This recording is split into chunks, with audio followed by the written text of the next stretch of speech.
జ్యోతిష్య అభిలాషులకి నా శుభ అభివందనాలు. ఈరోజు మనము జ్యోతిష్యంలో ఒక చార్ట్ అంటే వివాహ పొందన అనలైజ్ చేద్దాం.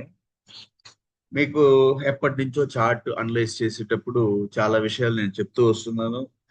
ఈరోజు హిందువుల్లో, ముఖ్యంగా హిందువు అంటే రెడ్డి, నాయుడు, బలిజ, బ్రాహ్మణ, వైశ్య, యాదవ, గౌడ ఎన్ని కులాలు అయితే ఉన్నాయో అన్ని కులాలు జ్యోతిష్యాలను పట్టుకొని పెళ్లి చేసుకోకుండా ఒక కారణం చెప్పి వివాహాలు ఆపుకుంటున్న ఈ రోజుల్లో వివాహం అంటే ముందుకు తీసుకోకెళ్లకుండా ఒక కారణం చెప్పి వివాహం ఆపే చిల్లర జ్యోతిష్యం ఈరోజు మార్కెట్లో విపరీతంగా నడుస్తూ ఉంది. ఒక కారణం చెప్పి అంటే 100 సంవత్సరాల వాళ్ళ జీవితాన్ని ఒక్క కారణం చెప్పి వివాహం ఆపటం చాలా ఈజీ అయిపోయింది ఈరోజు. రెండోది, సోషల్ మీడియా వల్ల తల్లిదండ్రులు లేకపోతే వధూవరులు వాళ్ళే మొబైల్లో యాప్లు వేసుకొని కుండలి అనో, దృక్పంచాంగమనో, తెలుగు క్యాలెండర్ అనో, ఏదో ఒకటి యాప్ వేసుకోవటం, వాళ్ళే అష్టకొనుక్కోవడం చూసుకోవటం, వాళ్ళే ఈ నక్షత్రానికి ఆ నక్షత్రానికి వేద నక్షత్రం అవుతుందా, లేకపోతే షష్టాష్టకం రాశి ఆ రాశికి ఈ రాశికి షష్టాష్టకం అవుతుందా, ఇట్లా వాళ్ళే వేసుకొని చూసుకొని వివాహాలు ఆపుకుంటున్న ఈ రోజుల్లో చాలా మంది వెబ్సైట్లోకి వెళ్తున్నారు. ల్యాప్టాప్లు ఉన్నాయి, ఓకే, మొబైల్లోనే ఓకే క్రోమ్లోకి వెళ్ళి వెబ్సైట్ వేసేసి వాళ్ళే చూసుకొని, చాలా వెబ్సైట్లు ఉన్నాయి మీకు తెలుసు. అక్కడికి వెళ్తే అక్కడ చెప్పేస్తుంది కుజదోషం ఇంకా 25% ఉందనో, లేకపోతే గుణాలు తక్కువ వచ్చినాయనో. అవి పట్టుకొని వాళ్ళు వివాహాలు వాళ్ళకై వాళ్ళే ఆపుకుంటున్న ఈ రోజుల్లో వివాహం అంటే చాలా కఠినంగా ఉంది ముందుకు వెళ్ళడంలో తల్లిదండ్రులు. అంటే నేను చిన్న క్వశ్చన్ అడిగాను చాలాసార్లు మిమ్మల్ని అందరిని కూడా. అందరు బుద్ధిజీవులు, చదువుకున్న వాళ్ళు. నేనంటే దేశం కోసం వెళ్ళాను, 30 years చేశాను, టెక్నికల్ ఇంజనీర్గా పనిచేశాను. ఆ సొసైటీతో నాకు అంత కాంటాక్ట్స్ లేవు. మీరు సొసైటీలో ఎప్పటి నుంచో ఉన్నారు. ఈ రోజు నేను 58 సంవత్సరాలు అంటే మీరు కూడా ఆల్మోస్ట్ సొసైటీలో పుట్టిన కానీ సొసైటీలోనే ఉన్నారు. సో మీకు అందరం చదువుకున్నప్పుడు పైన గ్రహాలు ఉన్నాయి అన్నది అందరే చదివేము. మీరు అందరూ చదువుకున్నారు, నేను చదువుకున్నాను. ఈ గ్రహాలు కేవలం హిందువుల కోసమే పని చేస్తాయా అంటే, సృష్టిలో, మానవ సృష్టిలో, భగవంతుడి సృష్టిలో గ్రహాలు అందరి మీద ప్రభావం చూపించాలి కదా.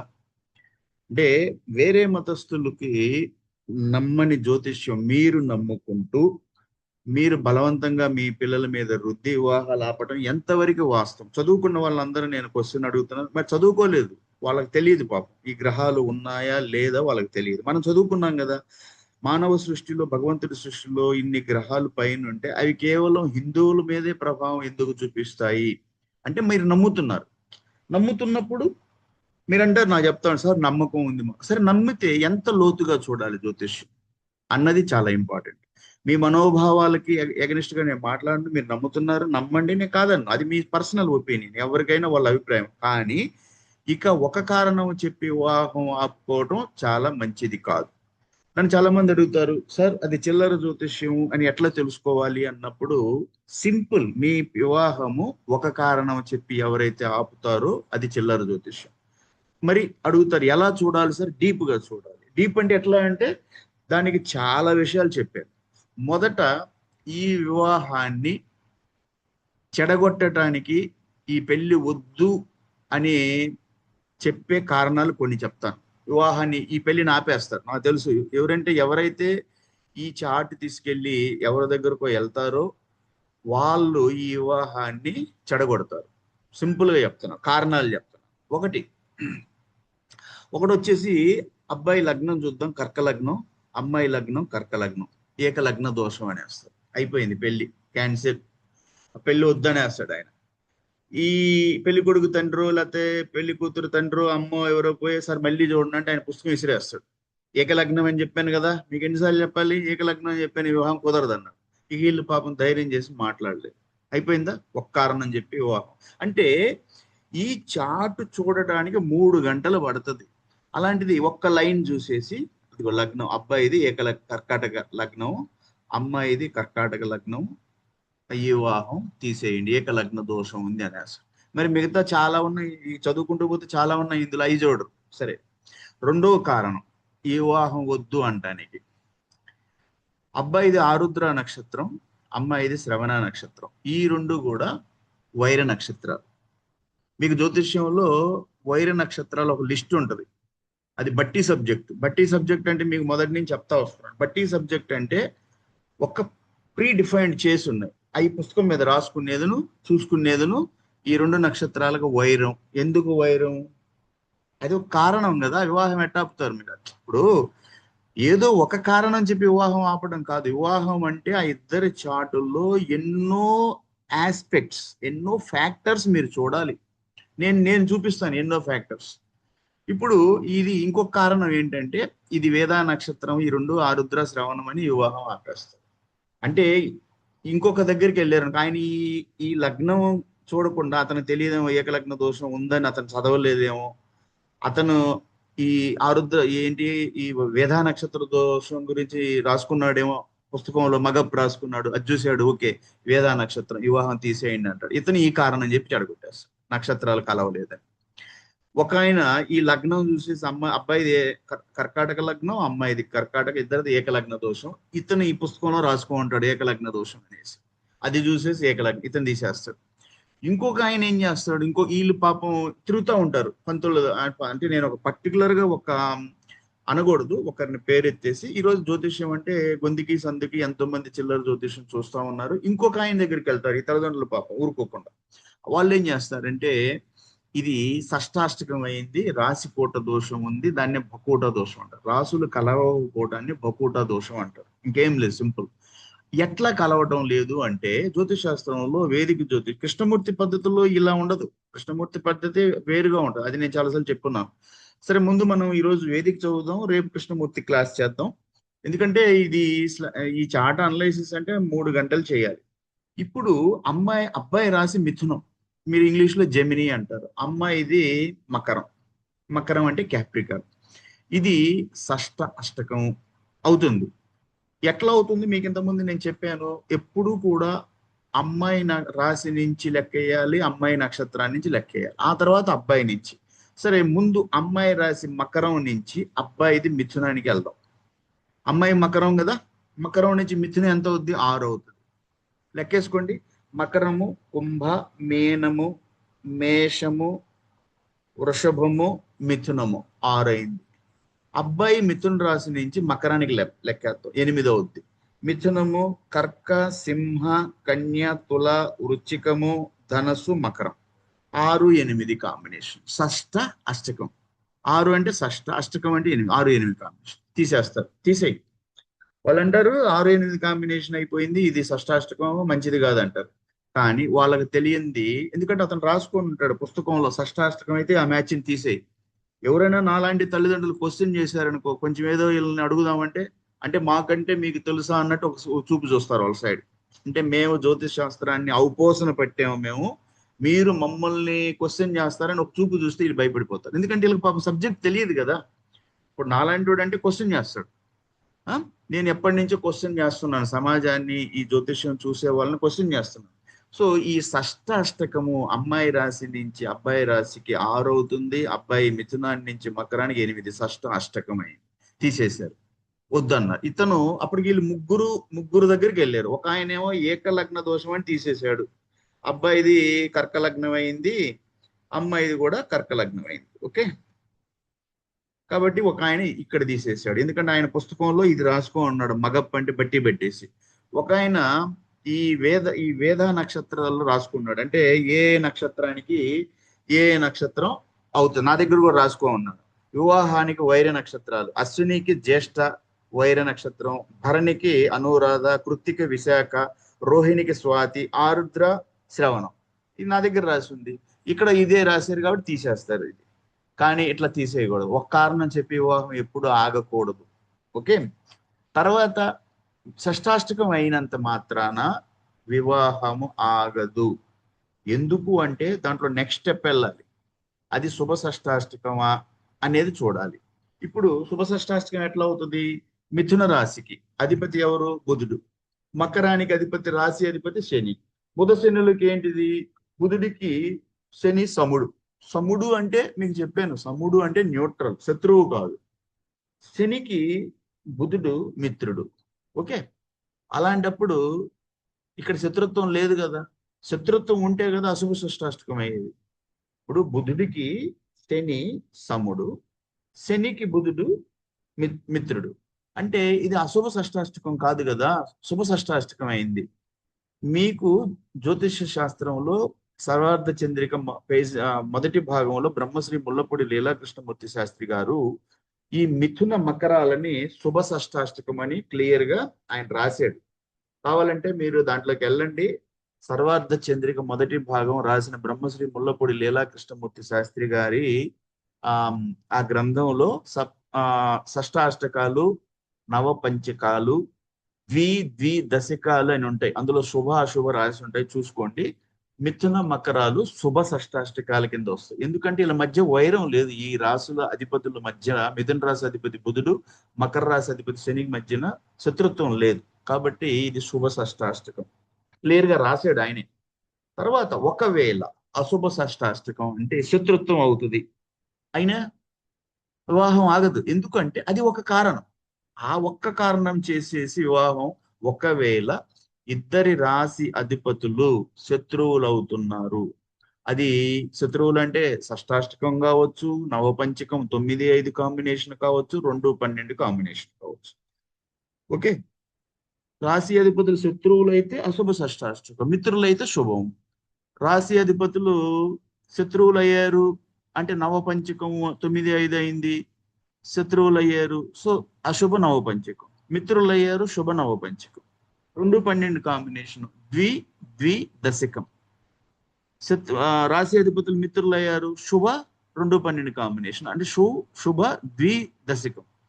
ద్వి అంటే 2, దశ అంటే 10, 2, 10, 12. ఓకే, సో రాశి అధిపతులు శత్రువులు అయ్యారు, సో అశుభ ద్విదశకం.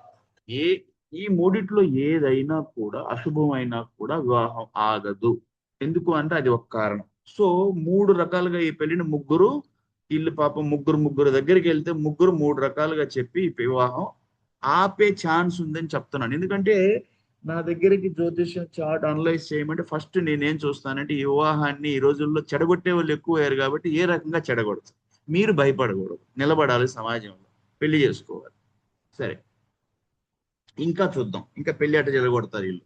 మీకు ఇంకో విషయం కూడా చూడాలి. లగ్నం కర్కాటక లగ్నం అన్నప్పుడు అబ్బాయి 17 డిగ్రీల 37 నిమిషాల్లో ఉన్నప్పుడు ఇక్కడ లగ్నం వచ్చేసి 24 డిగ్రీల 34 ఇంత డిఫరెన్స్ ఉంది.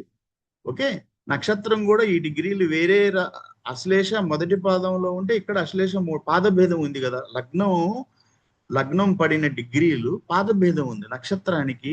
ఈ 17 డిగ్రీ అబ్బాయి కర్కాటక లగ్నం 17 డిగ్రీ. మీకు చెప్పాను జ్యోతిష్యంలో ఈ డిగ్రీల కాన్సెప్ట్ చాలా ఇంపార్టెంట్ అని చాలాసార్లు చెప్పాను. వాళ్ళు ఏమన్నారు, కర్కాటక లగ్నం చూశారు కానీ అది ఎన్ని డిగ్రీల్లో ఉందో చూడలేదు, ఏ నక్షత్రంలో వస్తుందో చూడలేదు. అశ్లేష నక్షత్రం వచ్చింది, అధిపతి ఎవరు అశ్లేష నక్షత్రానికి బుధుడు. పాదం ఇక్కడ ఒక పాదం, ఇక్కడ 3వ పాదం, పాద భేదం ఉంది కదా. సో ఇది ఒక పాయింట్. లగ్నం మీకు కర్క లగ్నంలోనే వచ్చిన నక్షత్ర పాద భేదం ఉంది. రెండోది ఇలా రాసులు వేరుగా ఉన్నాయి. ఇప్పుడు బాబుది చంద్రుడు మిథునంలో ఉన్నాడు కాబట్టి బాబు మిథున రాశి, పాపది చంద్రుడు మకర రాశిలో ఉన్నాడు కాబట్టి మకర రాశి. మీకు ఎప్పుడు చెప్పాను, జన్మరాశి ఎప్పుడు కూడా చంద్రుడు ఏ రాశిలో ఉంటారో అది వాళ్ళ జన్మరాశి.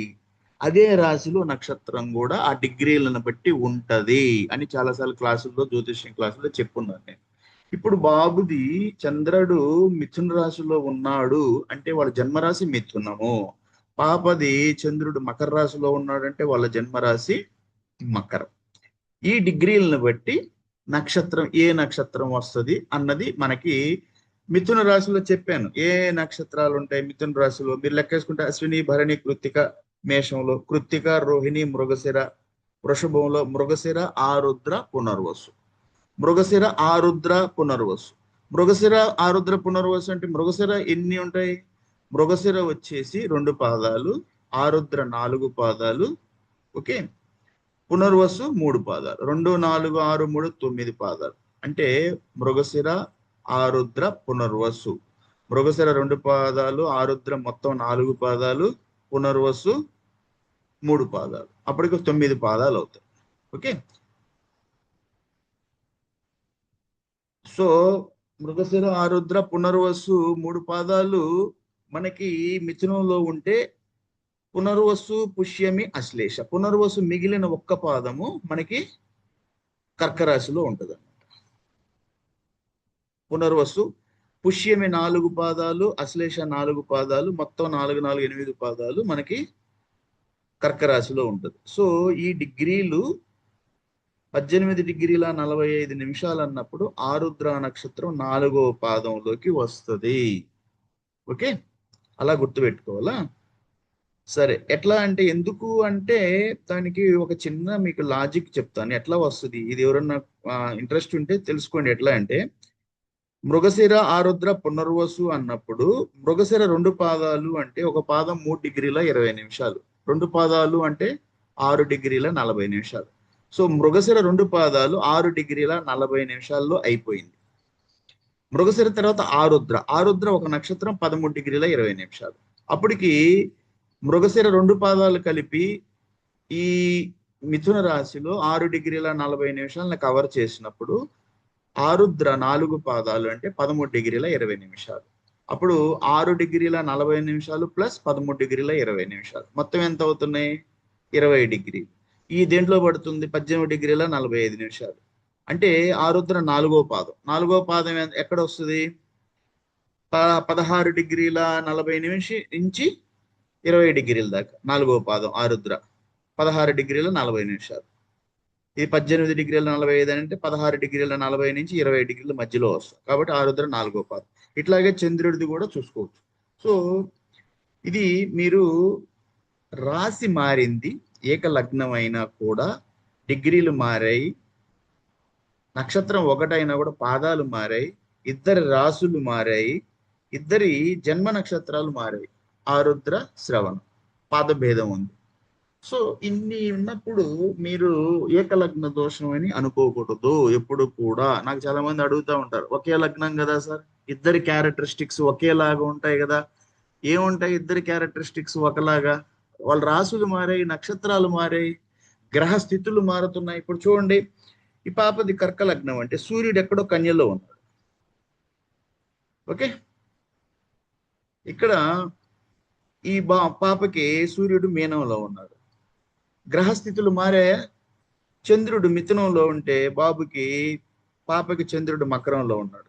కుజుడు వృశ్చికంలో ఉన్నాడు బాబుకి సొంత క్షేత్రంలో.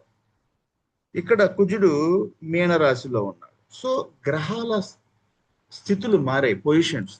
అలాంటప్పుడు ఏకలగ్నం అని ఒక్కటి పట్టుకొని, అంటే మీరు జాతకాల్లో రాసుకొని మీ డైరీలో ఏకలగ్నము, ఏకరాశి దోషము, ఏకలగ్న దోషము, ఏక నక్షత్ర దోషము, త్రిజ్యేష్ఠ దోషము, కుజ దోషము, రావుకేతు దోషము, వేద నక్షత్ర దోషము, రజ్జు దోషము, రాశికూటంలో కలవలేదు బకుడా దోషము, నాడీకోట దోషము, అమ్మాయి రాక్షస గణం అయింది, అబ్బాయి దేవగణం గణకోట దోషము, యోనికూటంలో ఎలికయింది, పిల్లయింది, లేకపోతే పాము ముంగీస అయింది, ఆవు పులి అయింది, వైరు జంతువులు అయ్యారు, తారాబలం బాగలేదు, అమ్మాయి నైదన తార అయింది, అబ్బాయి ప్రత్యక్ తార అయ్యాడు, లేకపోతే విపత్. ఇట్లా మీరు ఏదో ఒక కారణాలు రాసుకొని షష్టాష్టకం అవుతుంది, రాశి అధిపతులు ఇద్దరు కూడా మిత్రులు కాదు శత్రువులు అవుతున్నారు, ఇట్లా మీరు రాసి గణకోట దోషం ఉందని ఒక పుస్తకంలో రాసుకొని మగబ్ సబ్జెక్టు జ్యోతిష్యం కాదు. దానివల్ల ఎన్నో జీవితాలు వివాహాలు కావడం లేదు.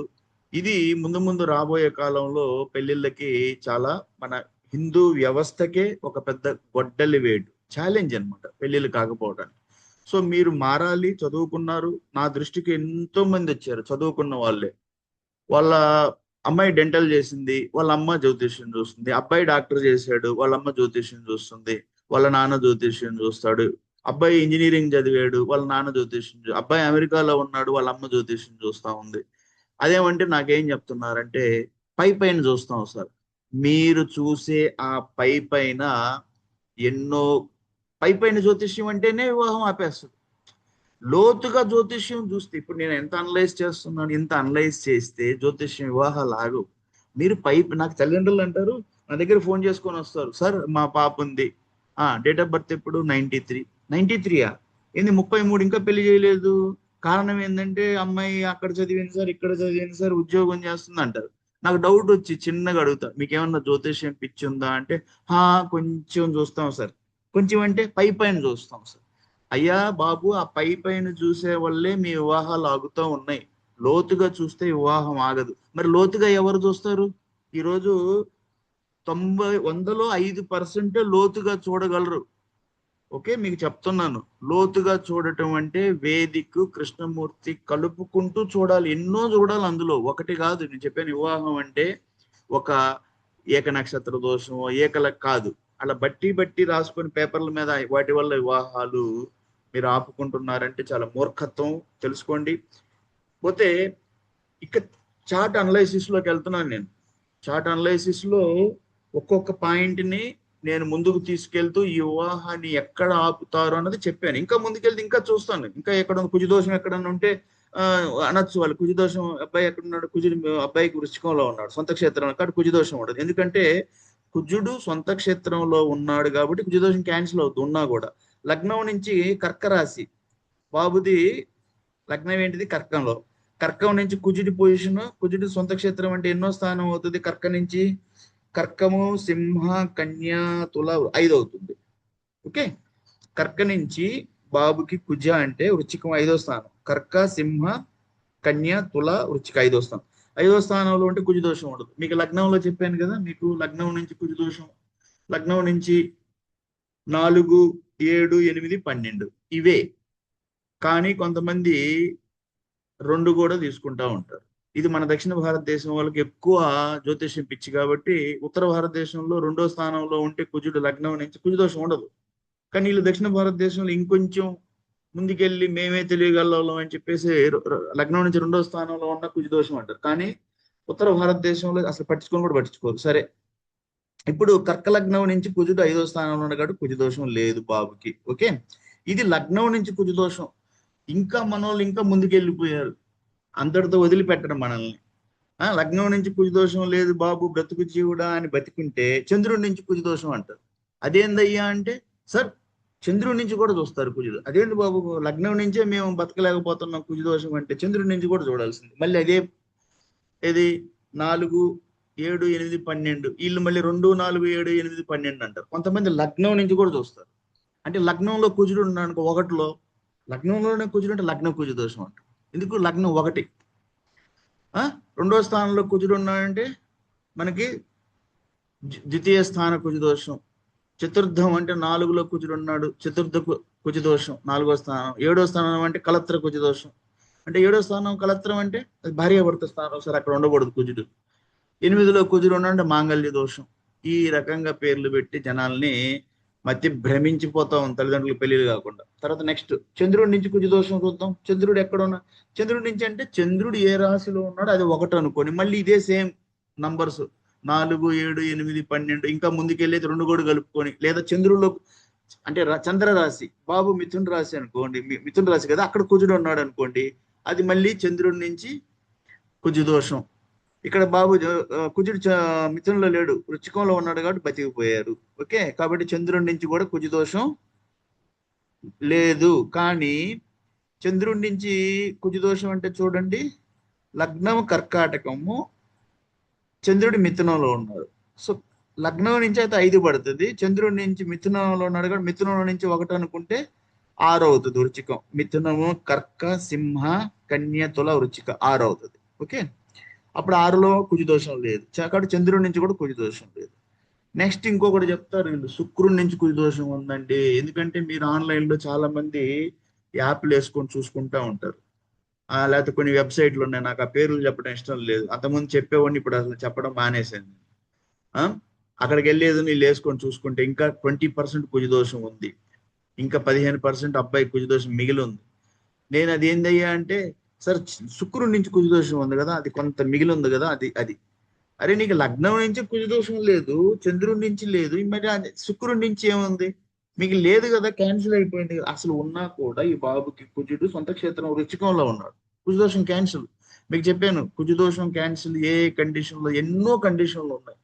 సొంత క్షేత్రం కుజుడికి మేష వృశ్చికాల కుజదోషం ఉండదు.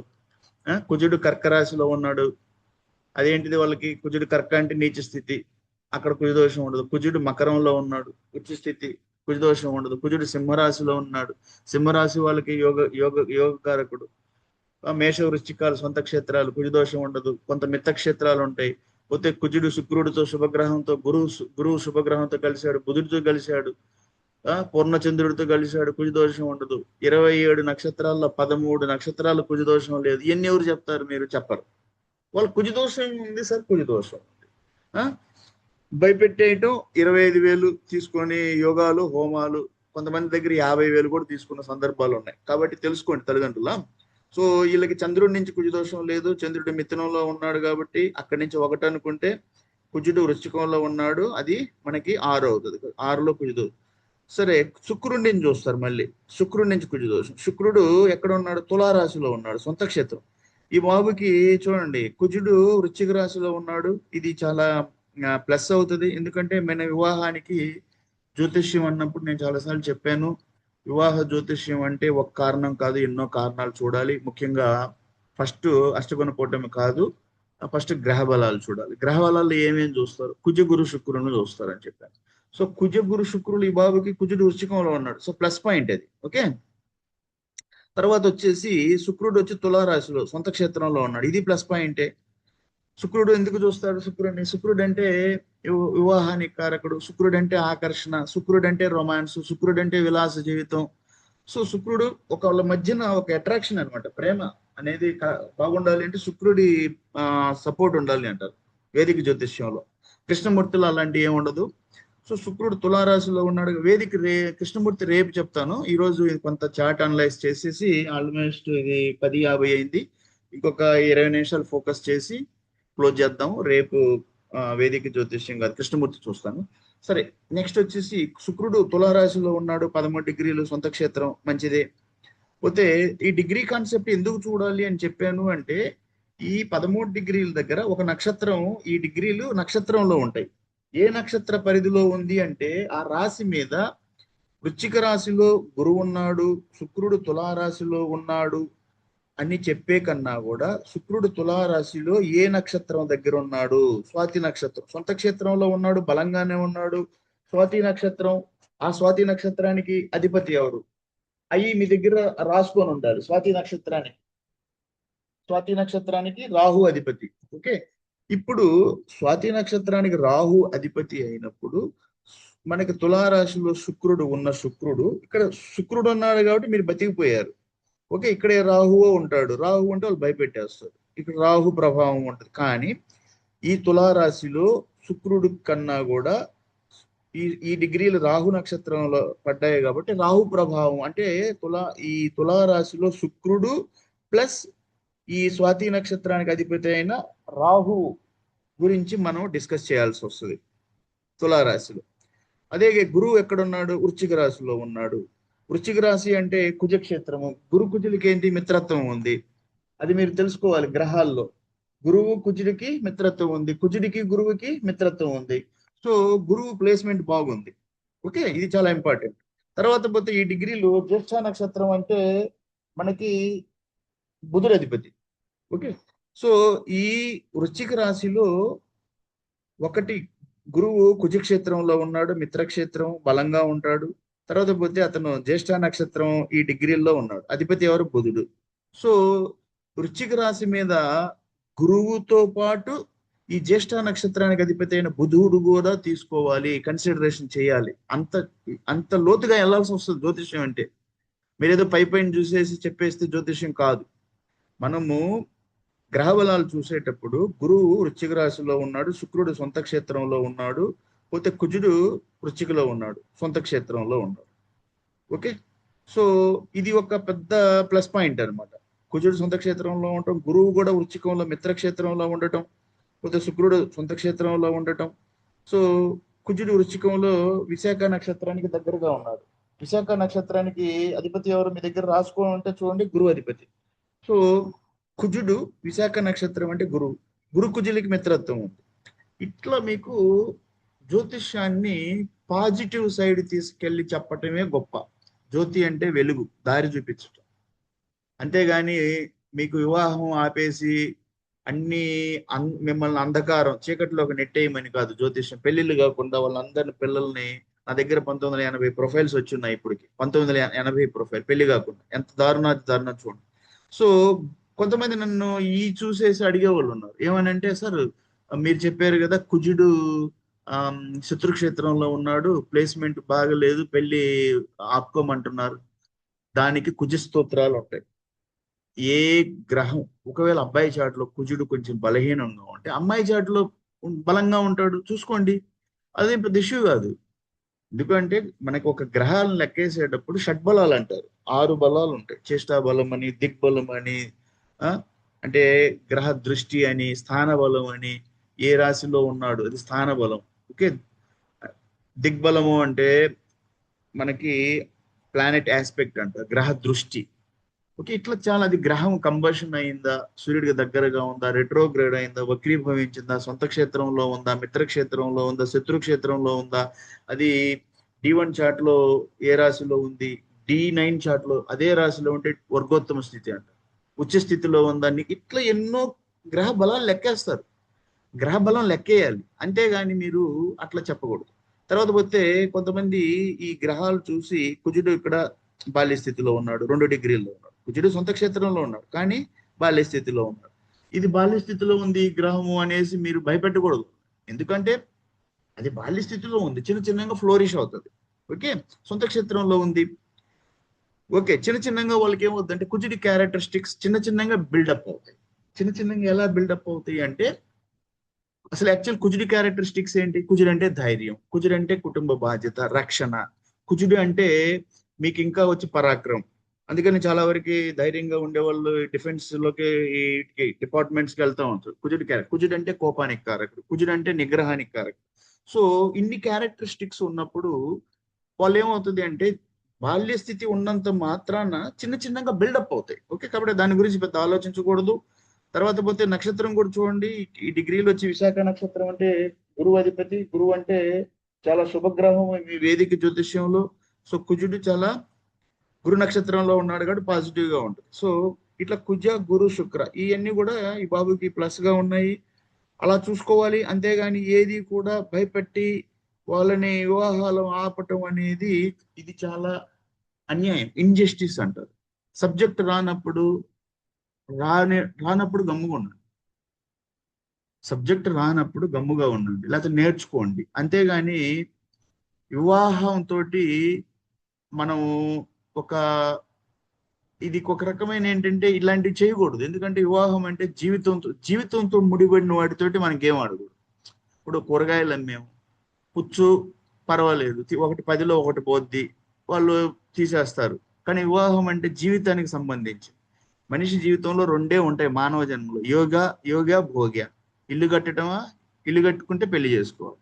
ఇంకా అంతకు తప్పితే ఏముంది, వాళ్ళ వంశం నడుస్తూ ఉంటుంది. యోగి ఎక్కడికో వెళ్ళారు, తపస్సు చేశారు, ముక్కు మూసుకున్నారు, తిన్నారో తినలేదో, తిరిగారు, స్నానం చేశారో లేదు. మరి భోగించాలంటే ఇల్లు కట్టాలి, పెళ్లి చేయాలి, వాళ్ళ వంశం కావాలి. అలాంటి ఇలాంటి వాటిల్లో మీరు ఈ సబ్జెక్ట్ లో ఇలా గేమ్ ఆడటం నాకు ఇది సమాజానికి చాలా డ్యామేజ్. పెళ్లి కాకపోతే ఏమవుతుంది, వాళ్ళ వంశం ఏమవుతుంది? ఆ వంశం ముందుకెళ్ళదు, వివాహం జరగదు. మీరు ఇలా భయపెట్టేసి పెళ్లిళ్ళు ఆపుతా ఉన్నారు. కాబట్టి మేమందరికి కూడా నేను చేతులు ఎత్తి వాసు యాదవ్ మెరియం ఒంగోలు నంబర్ 9110398650. మీరు ఏదన్నా మీకు సమస్య ఉంది, మీ వివాహాలు ఆపుతున్నారు, నాకు ఫోన్ చేయండి. మీకు నేను దారి చూపిస్తాను. మన దగ్గర వివాహాలు ఒక కారణం చెప్పి ఆపటం ఉండదు. మీ అందరికీ తెలుసు, నా జ్యోతిష్యం క్లాసులు ఉచితంగా ప్రతి సోమవారం మా లక్ష్మీనారాయణ కృష్ణ ఫౌండేషన్ లో ప్రతి సోమవారం అమ్మవారి ఆశీస్సులతోటి ప్రతి సోమవారం మీకు ఉచితంగా క్లాసులు జరుగుతూ ఉంటాయి. ఎన్నో వీడియోలు చేశాను, యూట్యూబ్ లో ఉన్నాయి, చూసుకోండి. నా దగ్గర చార్ట్ అనలైసిస్కి వచ్చినప్పుడు అది 3 గంటలు పడుతుంది. కాబట్టి నేను వాళ్ళు రిక్వెస్ట్ చేస్తాను, సార్ 3-4 గంటలు నేను చార్ట్ చూడాలి, చిల్లర జ్యోతిష్యం నేను చూడలేను, నా వల్ల అయ్యే పని కాదు. మీరు గోశాలకు కొంత డొనేట్ చేయండి, మినిమం ఒక 5000 అంటాను. కొంతమంది 5000 కాదు, ఒక 3000 డొనేట్ చేస్తారు చార్ట్ చూస్తారు. ఎందుకు అంటే మీకు క్వశ్చన్స్ ఉచితం, క్లాస్ ఉచితం, చార్ట్. ఎందుకంటే ఉచితంగా చార్ట్లు చూస్తుంటే చాలా మంది ఫ్రీగా చార్ట్లు పంపిస్తున్నారు. ఒక్కొక్క చార్ట్ 3 గంటలు చూడాలి నేను. కొంతమంది అడుగుతారు, సార్ మీకు కేవలం అష్టగుణ చూడండి సార్, 16 గుణాలే వచ్చినాయి, అందుకని మీరైతే ఆ గుణాలు కొంచెం ఎగ్జామ్షన్స్ ఉంటాయి కదా, అది మీకు తెలుసు, ఏ ఏ నాడీకోట దోషం ఉంది, ఎగ్జామ్షన్ ఉంది, మినహాయింపులు అవి చూసి మీరు మొత్తం ఎన్ని గుణాలు చెప్పండి. ఒకటి వచ్చింది ఇట్లాగే చెప్పాను, ఇట్లా వస్తూ ఉంటాయి. అట్లాంటి చిన్న చిన్న చెప్పేస్తూ ఉంటాను అప్పటికప్పుడే. 16 గుణాలు వచ్చినాయి అంటే మొన్న కర్నూలు నుంచి ఒక మ్యాచ్ చూస్తే 16 గుణాలు అంటే అది అసలు తప్పుల తడక అది. వాళ్ళకి 30 గుణాలు వస్తూ ఉన్నాయి. దీంట్లో కూడా చూద్దాం వీళ్ళకి గుణాలు. సో ఈ బాబుకి శుక్రుడు సొంత క్షేత్రంలో ఉన్నాడు అంటే అబ్బాయి చాటులో వేదిక ప్రకారం శుక్రుడు అంటే భార్య కారకుడు.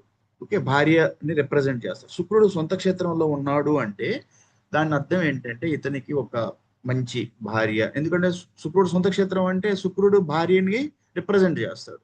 అబ్బాయి చాటు, అమ్మాయి చాటులో భర్త అంటే కుజుడు. ఓకే, కొంతమంది గురువు అంటారు, కొంతమంది కుజుడు అంటారు. ఈ కన్ఫ్యూజన్ ఉంది కాబట్టి చూడండి, అది ఇలా కన్ఫ్యూజన్ చేయకూడదు. కొంతమంది గురువు అంటారు, అమ్మాయి చాటులో భర్త అంటే. జనరల్ గా అమ్మాయి చాటులో వేదిక ప్రకారం గురువు, కృష్ణమూర్తి ఏమంటారంటే కుజుడు అంటారు. ఓకే, సో ఇక్కడ మనం చూద్దాం తులారాశులు చాలా డిగ్రీలు బాగున్నాయి, యవ్వనం డిగ్రీలు ఇవి కూడా.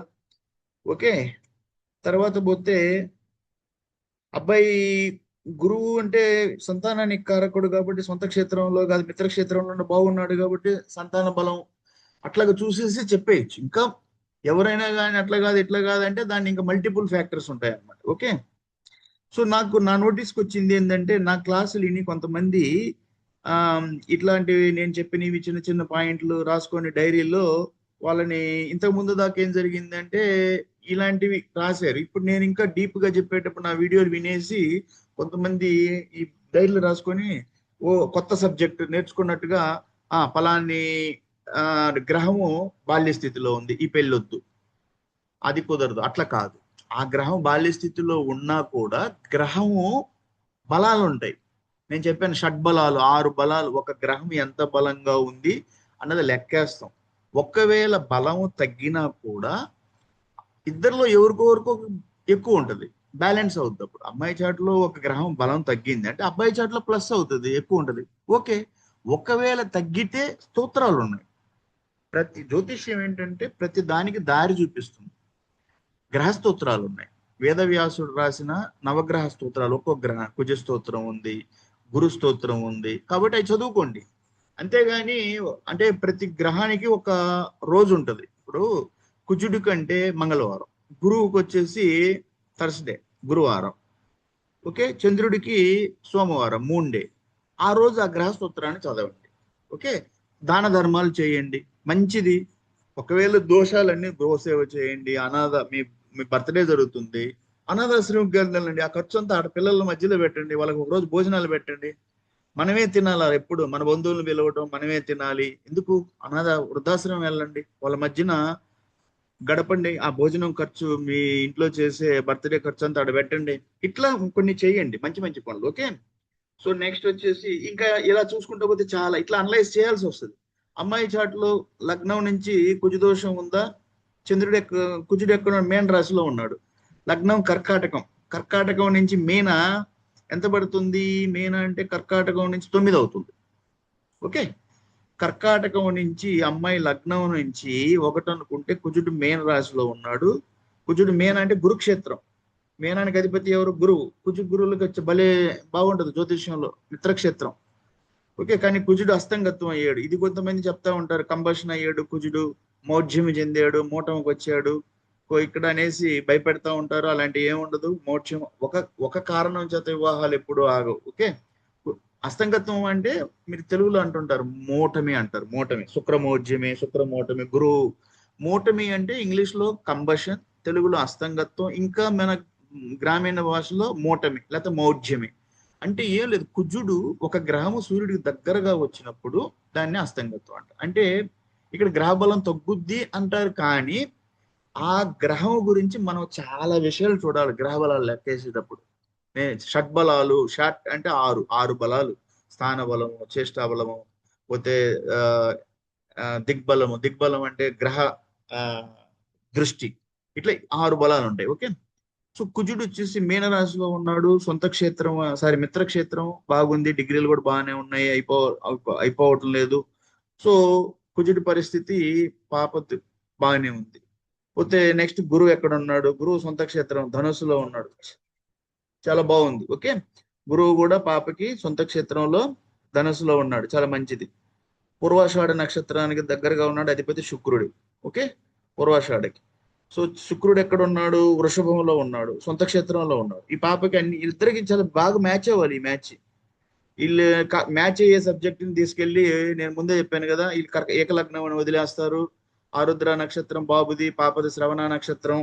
సో వీళ్ళిద్దరు వైర వైర నక్షత్రాలు కాబట్టి వేద నక్షత్ర దోషం. మిథున అమ్మాయి మకర రాశి నుంచి అబ్బాయి మిథున రాశికి షష్టాష్టకాలు అవుతున్నాయి కాబట్టి ఇట్లా వదిలేస్తారు. కానీ వీళ్ళ గ్రహ బలాలు చాలా బాగున్నాయి, బ్రహ్మాండంగా మూవ్ అవ్వచ్చు వివాహం. ఓకే, ఎందుకంటే బాబుకి కుజుడు వృశ్చిక సొంత క్షేత్రంలో ఉన్నాడు, గురువు వృశ్చిక మిత్రక్షేత్రంలో ఉన్నాడు, శుక్రుడు తులారాశిలో సొంత క్షేత్రంలో. మెయిన్ 3 గ్రహాలు వివాహానికి చూసేది కుజ గురు శుక్రుడు. ఎందుకు చూస్తారో చెప్పాను. కుజుడు అంటే ధైర్యం, పరాక్రమం. కుజుడు అంటే కోపానికి కారకుడు, నిగ్రహానికి కారకుడు. కుజుడు అంటే కుటుంబ బాధ్యతలు మోసేవాడు, శక్తి వస్తుంది. కుజుడు అంటే ఎనర్జీ. సో ఇలా ఇద్దరు కూడా యాక్టివ్గా ఉంటారు, ఎనర్జెటిక్ గా ఉంటుంది ఇద్దరు కూడా. ఇక్కడ కూడా కుజుడు వచ్చేసి అంటే గురుక్షేత్రంలో ఉన్నాడు, అది మిత్రక్షేత్రం, ఎనర్జెటిక్ గా ఉంటాడు. గురువు ధనురాశిలో ఉన్నాడు, సంతానానికి కారకుడు. గురువు సంపదలకు కారకుడు. గురువు అంటే విజ్ఞానం, గురువు అంటే సంతానానికి కారకుడు. బాగున్నాడు. బాబుకు కూడా గురువు వృశ్చిక రాశిలో మిత్రక్షేత్రంలో ఉన్నాడు.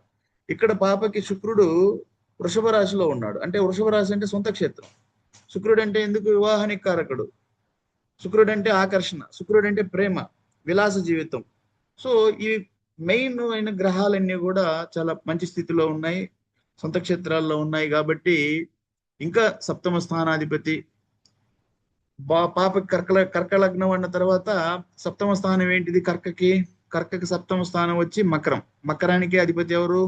శని. లగ్నం కర్కాటకం అన్నప్పుడు అక్కడి నుంచి 7వ స్థానం ఏమో వస్తుంది మనకి? మకరం. మకరానికి అధిపతి శని. ఎక్కడ ఉన్నాడు శనీశ్వరుడు? మేనంలో ఉన్నాడు. శని మేనం అంటే శని అంటే గురుక్షేత్రంలో ఉన్నాడు.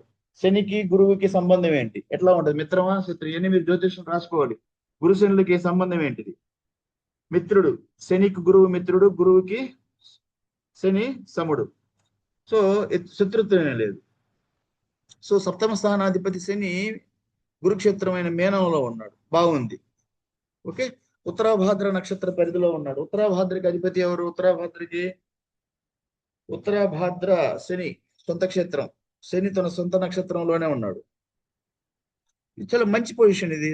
అంటే సప్తమ స్థానాధిపతి పాపకి కర్క లగ్నం నుంచి 7వ స్థానాధిపతి కలత్ర స్థానాధిపతి శనీశ్వరుడు మకర రాశికి అధిపతి మేనక్షేత్రంలో ఉన్నాడు, మేనరాశిలో.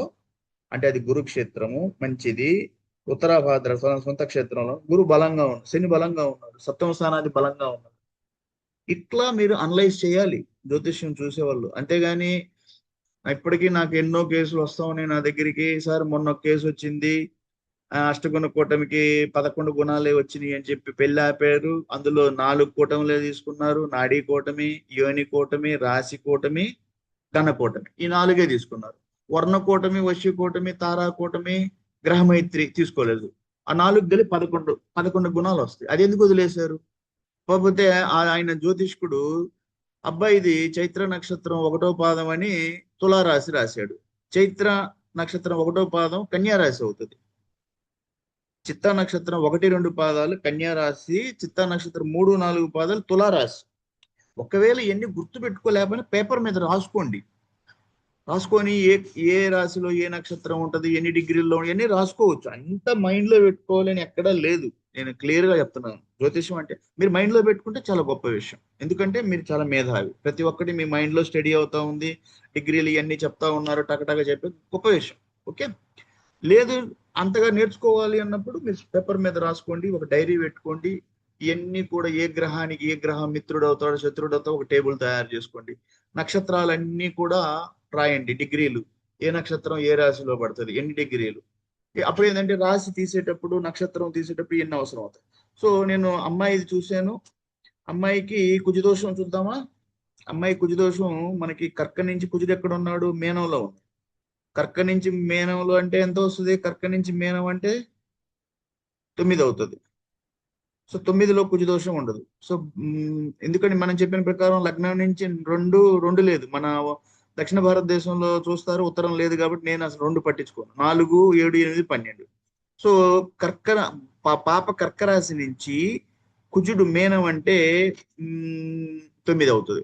ఓకే, 9 అయినప్పుడు లేదు కుజు దోషం. లగ్నం నుంచి కుజు దోషం. చంద్రుడి నుంచి చంద్రుడు ఎక్కడ ఉన్నాడు? మకర రాశిలో ఉన్నాడు. అక్కడి నుంచి కుజుడు, మకరం నుంచి కుజుడు మేనం అంటే మకర కుంభ మేన 3వ స్థానం. కుజు దోషం లేదు. చంద్రుడు మకరం ఉన్నప్పుడు మకరం నుంచి 1 అనుకొని లెక్కేసుకోవాలి. మకరం కుంభ మేన, కుజుడు మేనంలో ఉన్నాడు, అక్కడ 3వ స్థానం. సో చంద్రుడి నుంచి కూడా కుజు దోషం లేదు ఈ పాపకి.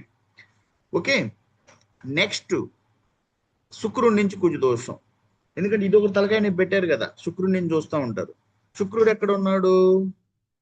మనకి వృషభంలో ఉన్నాడు. అక్కడి నుంచి లెక్కేసి శుక్రుడు వృషభంలో ఉన్నప్పుడు అక్కడి నుంచి 1 వృషభము, ఆ కుజుడు ఎక్కడ ఉన్నాడు? మేన్లో ఉన్నాడు. వృషభము అంటే అప్పటికి 11 అవుతుంది. వృషభం నుంచి మేనం 11 అవుతుంది. ఓకే,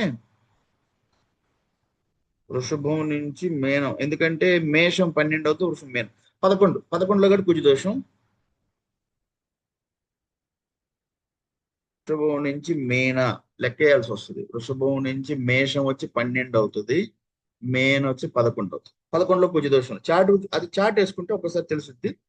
ఇక్కడ నుంచి వృషభం నుంచి లగ్నం అయిపోయింది. లగ్నం నుంచి కుజుడు ఎక్కడని చెప్పాను? లగ్నం నుంచి కుజుడు ఇది, ఇక్కడ నుంచి ఇది 8, ఇది ఒకటి 9. సో కుజుడు ఇక్కడ ఉన్నాడు కాబట్టి కుజు దోషం లేదు. లగ్నం నుంచి చంద్రుడు ఎక్కడ ఉన్నాడు? చంద్రుడు మకరంలో ఉన్నాడు. మకరం నుంచి 1, 2, 3 కుజు దోషం లేదు.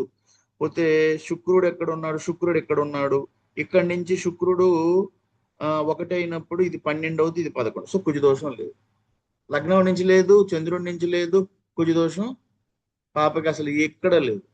బాబుకి లగ్నం నుంచి కుజుడు ఎక్కడ, ఏ ప్లేస్ లో ఉన్నాడు? లగ్నం కర్క లగ్నం నుంచి కుజుడు వచ్చేసి 5లో కుజు దోషం లేదు. చంద్రుడి నుంచి చంద్రుడు ఎక్కడ ఉన్నాడు? చంద్రుడు మిథునం, ఇక్కడి నుంచి 6 అవుతుంది. 1, 2, 3, 4, 5, 6 కుజు దోషం లేదు. పోతే శుక్రుడి నుంచి శుక్రుడు ఎక్కడ ఉన్నాడు? శుక్రుడు ఇక్కడ ఉన్నాడు. శుక్రుడి నుంచి 2వ స్థానం. ఇది 2వ స్థానం అంటే దక్షిణ భారతదేశంలో కుజు దోషంగా తీస్తారు. కానీ ఇక్కడ నా దృష్టిలో ఇది ఉత్తర భారతదేశం. అంటే ఇంత పెద్ద ఉత్తర భారతదేశంలో మన దక్షిణ భారతదేశంలో ఎన్ని స్టేట్లు ఉన్నాయి? 2, 3, 4 స్టేట్లు. వాళ్ళ ఉత్తర భారతదేశం వాళ్ళు అసలు కుజు దోషం లేదు కాబట్టి నా సైడ్ నుంచి లేదు. ఒకవేళ మీరు ఉంది అన్న ఈ కుజు దోషం క్యాన్సిల్. ఎందుకంటే కుజుడు శుభగ్రహమైన గురువుతో కలిసి ఉన్నారు. మీకు చెప్పాను, కుజు దోషం అంటే ఎన్నో కండిషన్స్ క్యాన్సిల్ అయిపోతూ ఉంటాయి. కుజుడు శుభగ్రహాలతో కలిసిన, కుజుడు తన సొంత క్షేత్రంలో ఉన్న, కుజుడు ఇక్కడ సొంత క్షేత్రంలో ఉన్నాడు, బాబుకి వృశ్చికంలో ఉన్నాడు, క్యాన్సిల్. కుజు దోషం ఉండదు. కుజుడు సొంత క్షేత్రాల్లో ఉంటే కుజు దోషం ఉండదు. కుజుడు శుభగ్రహాలతో కలిసి ఉన్నాడు, గురువుతో కలిసాడు. ఇట్లా ఎన్నో కండిషన్స్ ఉంటాయి. అర్థమవుతుందా? అవన్నీ చూడకుండా మీరు కుజు దోషం అంటే నాకు ఇష్టం ఉండదు. గుర్తుపెట్టుకోండి, ఎన్ని జ్యోతిష్యం చూసేటప్పుడు ఎవరైతే నా వీడియోలు వింటున్నారు, మీరు చూశారు అన్నప్పుడు ఇవన్నీ కండిషన్లు మీరు రాకపోతే తెలుసుకోండి, తప్పులేదు. జ్ఞానం నేర్చుకోండి. ఎందుకంటే ఒకరి జీవితంతో ఆడుకోవద్దు. నేను చెప్పాను, మీరు పప్పు అమ్మారు, అందులో కలిపారు, పాలల్లో నీళ్లు కలిపారు, నడిచిపోతాయి. కానీ జీవితం ఇది, బ్రతకడానికి ఏదో చేశారు, అందువల్ల తప్పు లేదు. అంటే తప్పు, అది కూడా తప్పే. కానీ ఏదో 10 లీటర్ల పాలు ఇంకొక 5 లీటర్లు చేస్తే కుటుంబాన్ని, అంటే ఆ డబ్బులు కుటుంబం కోసం ఖర్చు పెడుతున్నారు.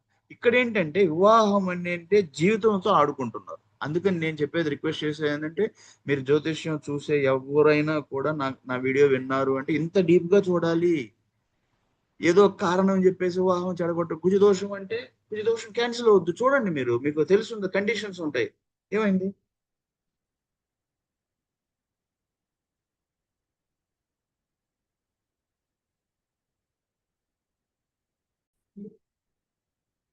నేనేమని చెప్తాను అంటే, ఈ రకంగా మనం వివాహాలు ఆపకూడదు. చార్ట్ చూసాను, చాలా బాగుంది. ఇక్కడ ఎవరైనా శుక్రుడి నుంచి కుజదోషం ఉంది అన్నా కూడా శుక్రుడు నుంచి 2వ స్థానంలో కుజుడు ఉన్నాడు, గురువుతో కలిసాడు కాబట్టి కుజదోషం క్యాన్సిల్. కుజుడు సొంత క్షేత్రంలో ఉన్నాడు, కుజదోషం క్యాన్సిల్. తర్వాత చాలా మంది నాకు చెప్తా ఉంటారు, నాతోటి ఆర్గ్యుమెంట్ కూడా చేస్తారు. చాలా మంది అడుగుతూ ఉంటారు, నేను చెప్తా ఉంటాను, వివాహం అంటే ఒక D1 చార్టే కాదు, D9 చార్ట్ కూడా చూడాలి. D9 చార్ట్ కింద ఉంటుంది. తర్వాత పోతే వివాహం అంటే ప్రతి గ్రహము డిగ్రీలు చూడాలి. ఎన్ని డిగ్రీల్లో ఉంది గ్రహం, ఆ గ్రహము ఎన్ని డిగ్రీ, ఉదాహరణకి ఒక్కొక్క గ్రహము, శుక్రుడు ఇక్కడ బాబుకి కుంభరాశిలో 25 డిగ్రీలో ఏ నక్షత్రంలోకి వస్తాడు, ఆ నక్షత్ర అధిపతి ఎవరు? పూర్వభాద్ర. పూర్వభాద్రకి అధిపతి ఎవరు? గురువు. శని పూర్వభాద్ర నక్షత్రంలో ఉన్నాడు, బాబు రాశి, బాబు చాట్లో. పూర్వభాద్ర అంటే ఏంటి? గురు నక్షత్రం. సో గురు నక్షత్రానికి శనికి రిలేషన్ ఏంటి? మంచిది, వాళ్ళిద్దరి మధ్య రిలేషన్ బాగుంటుంది. ఇట్లా చూడాలి. కానీ జ్యోతిష్యం చూసేవాళ్ళు తప్పనిసరిగా ప్రతి ఒక్క రాశిలో ఏ గ్రహం ఎన్ని డిగ్రీల్లో ఉంటది, ఏ నక్షత్రానికి వస్తుంది, ఆ గ్రహం మీద శుభగ్రహ దృష్టి ఉందా, ఆ గ్రహము ఆ రాశిలో ఎంత బలంగా ఉంది, ఇట్లా చూడాలి. ఓకే, కాబట్టి మైండ్ లో పెట్టుకోండి. ఏదైనా కూడా నాకు కొంతమంది చెప్తా ఉంటారు, భయపెడతా ఉంటారు పాపం వాళ్ళని. నాకు అదే ఫోన్ చేసుకో సార్, ఇక్కడ నాలుగు నాలుగు గ్రహాలు ఉన్నాయి సార్, కాంబినేషన్ ఉంది, ఏ గ్రహం ఎట్లా ఎంత బలంగా ఉంటుంది, ఏ గ్రహం ఈ రాశి మీద ఏ ప్రభావం చూపిస్తుంది. నేను ఒకటే చెప్తాను మీకు, అక్కడ 4 గ్రహాలు ఉన్నాయి కదా, 5 గ్రహాలు ఉన్నా కూడా మీకు ఏ భయపడాల్సిన అవసరం లేదు. ఎందుకు అని అంటే ప్రతి గ్రహానికి క్యారెక్టరిస్టిక్స్ ఉంటాయి. ఓకే, ఇప్పుడు మీకు చెప్పాను కుజుడు అంటే ఏంటి, శుక్రుడు అంటే ఏంటి, గురువు అంటే ఏంటి, చంద్రుడు అంటే ఏంటి చెప్పాను. చంద్రుడు అంటే ఎమోషన్స్, చంద్రుడు అంటే మానసిక స్థితి, చంద్రుడు అంటే ఆలోచన విధానం. ఓకే, మనసులో ఫ్లక్చుయేషన్స్, మూడ్ స్వింగ్స్, మూడ్ ఎలా స్వింగ్ అవుతుంది. ఓకే, పోతే శనీశ్వరుడు గురించి చాలా మంది భయపెడతా ఉంటారు. శనీశ్వరుడు అంటే డిసిప్లిన్ కారకుడు, క్రమశిక్షణ నేర్పిస్తాడు, శ్రమ, సర్వీస్. శనీశ్వరుడు అంటే శని అనకూడదు, శనీశ్వరుడు అంటే లేబర్షిప్, శనీశ్వరుడు అంటే సేవ, శనీశ్వరుడు అంటే డిసిప్లిన్, క్రమశిక్షణ. పోతే శనీశ్వరుడు అంటే డిలే అవుతుంది. వేదిక జ్యోతిష్యులు ఏం చెప్పారంటే శనీశ్వరుడు అంటే డిలే అవుతుంది, కానీ శనీశ్వరుడు ఎప్పుడూ కూడా మీకు నష్టం చేయడు, డిలే అవుతుంటుంది. మళ్ళీ మీకు అంత నేర్పించి నేర్పించి మిమ్మల్ని చాలా రిజిడ్ గా, అంటే ఎక్కువ నేర్పిస్తాడు, ఎక్కువ వివాహం దగ్గరకు వస్తుంది, మళ్ళీ వెనక్కి పోద్ది. అది అప్పుడేంటి, మీరు తెలుసుకుంటారు, కొంత నేర్చుకుంటారు, ప్రాక్టీస్, ఇంకా మీకు చేత ప్రాక్టీస్ చేపిస్తూ ఉంటాడు. అంతేగాని శనీశ్వరుని పాపగ్రహంగా లెక్కేసి ఇబ్బంది పెడతా ఉంటారు. శనీశ్వరుడు పూజ చేయండి. ఓకే, నవగ్రహ స్తోత్రాలు ఉన్నాయి. ఓకే, మీరు దాన ధర్మాలలో చాలా వరకు మీకు ఇవన్నీ తొలగిపోతాయి. ఓకే, కొంతమంది పుణ్యక్షేత్రాలకు వెళ్తా ఉంటారు, వెళ్ళండి, అమ్మని స్తుతించండి, ఆ అమ్మ జగన్మాతని, సృష్టికి మూలం. ఓకే, తర్వాత నెక్స్ట్ వచ్చేసి ఇలా ప్రతి విషయానికి కూడా మీరు ఇన్ని ఇన్ని గ్రహాలు ఉన్నాయండి భయపెట్టకూడదు ఎవరిని కూడా. గ్రహాలు ఉన్నాయి మిమ్మల్ని ఇబ్బంది పెట్టడానికి కాదు, జీవితంలో మనకి నేర్పించటానికి. కర్మబంధం ఉంటుంది, అనుభవించాలి కదా. మీకు తెలుసు, ప్రారబ్ధ కర్మలు, ఆగామి కర్మలు, సంచిత కర్మలు ఉంటాయి. మరి దాన్ని ఎవరు తప్పిస్తారు? ఎవరు తప్పించలేరు. దాన్ని తప్పించుకోవాలి అంటే కొంత మీరు సేవ చేసుకోవాల్సిందే. తర్వాత నెక్స్ట్ వచ్చేసి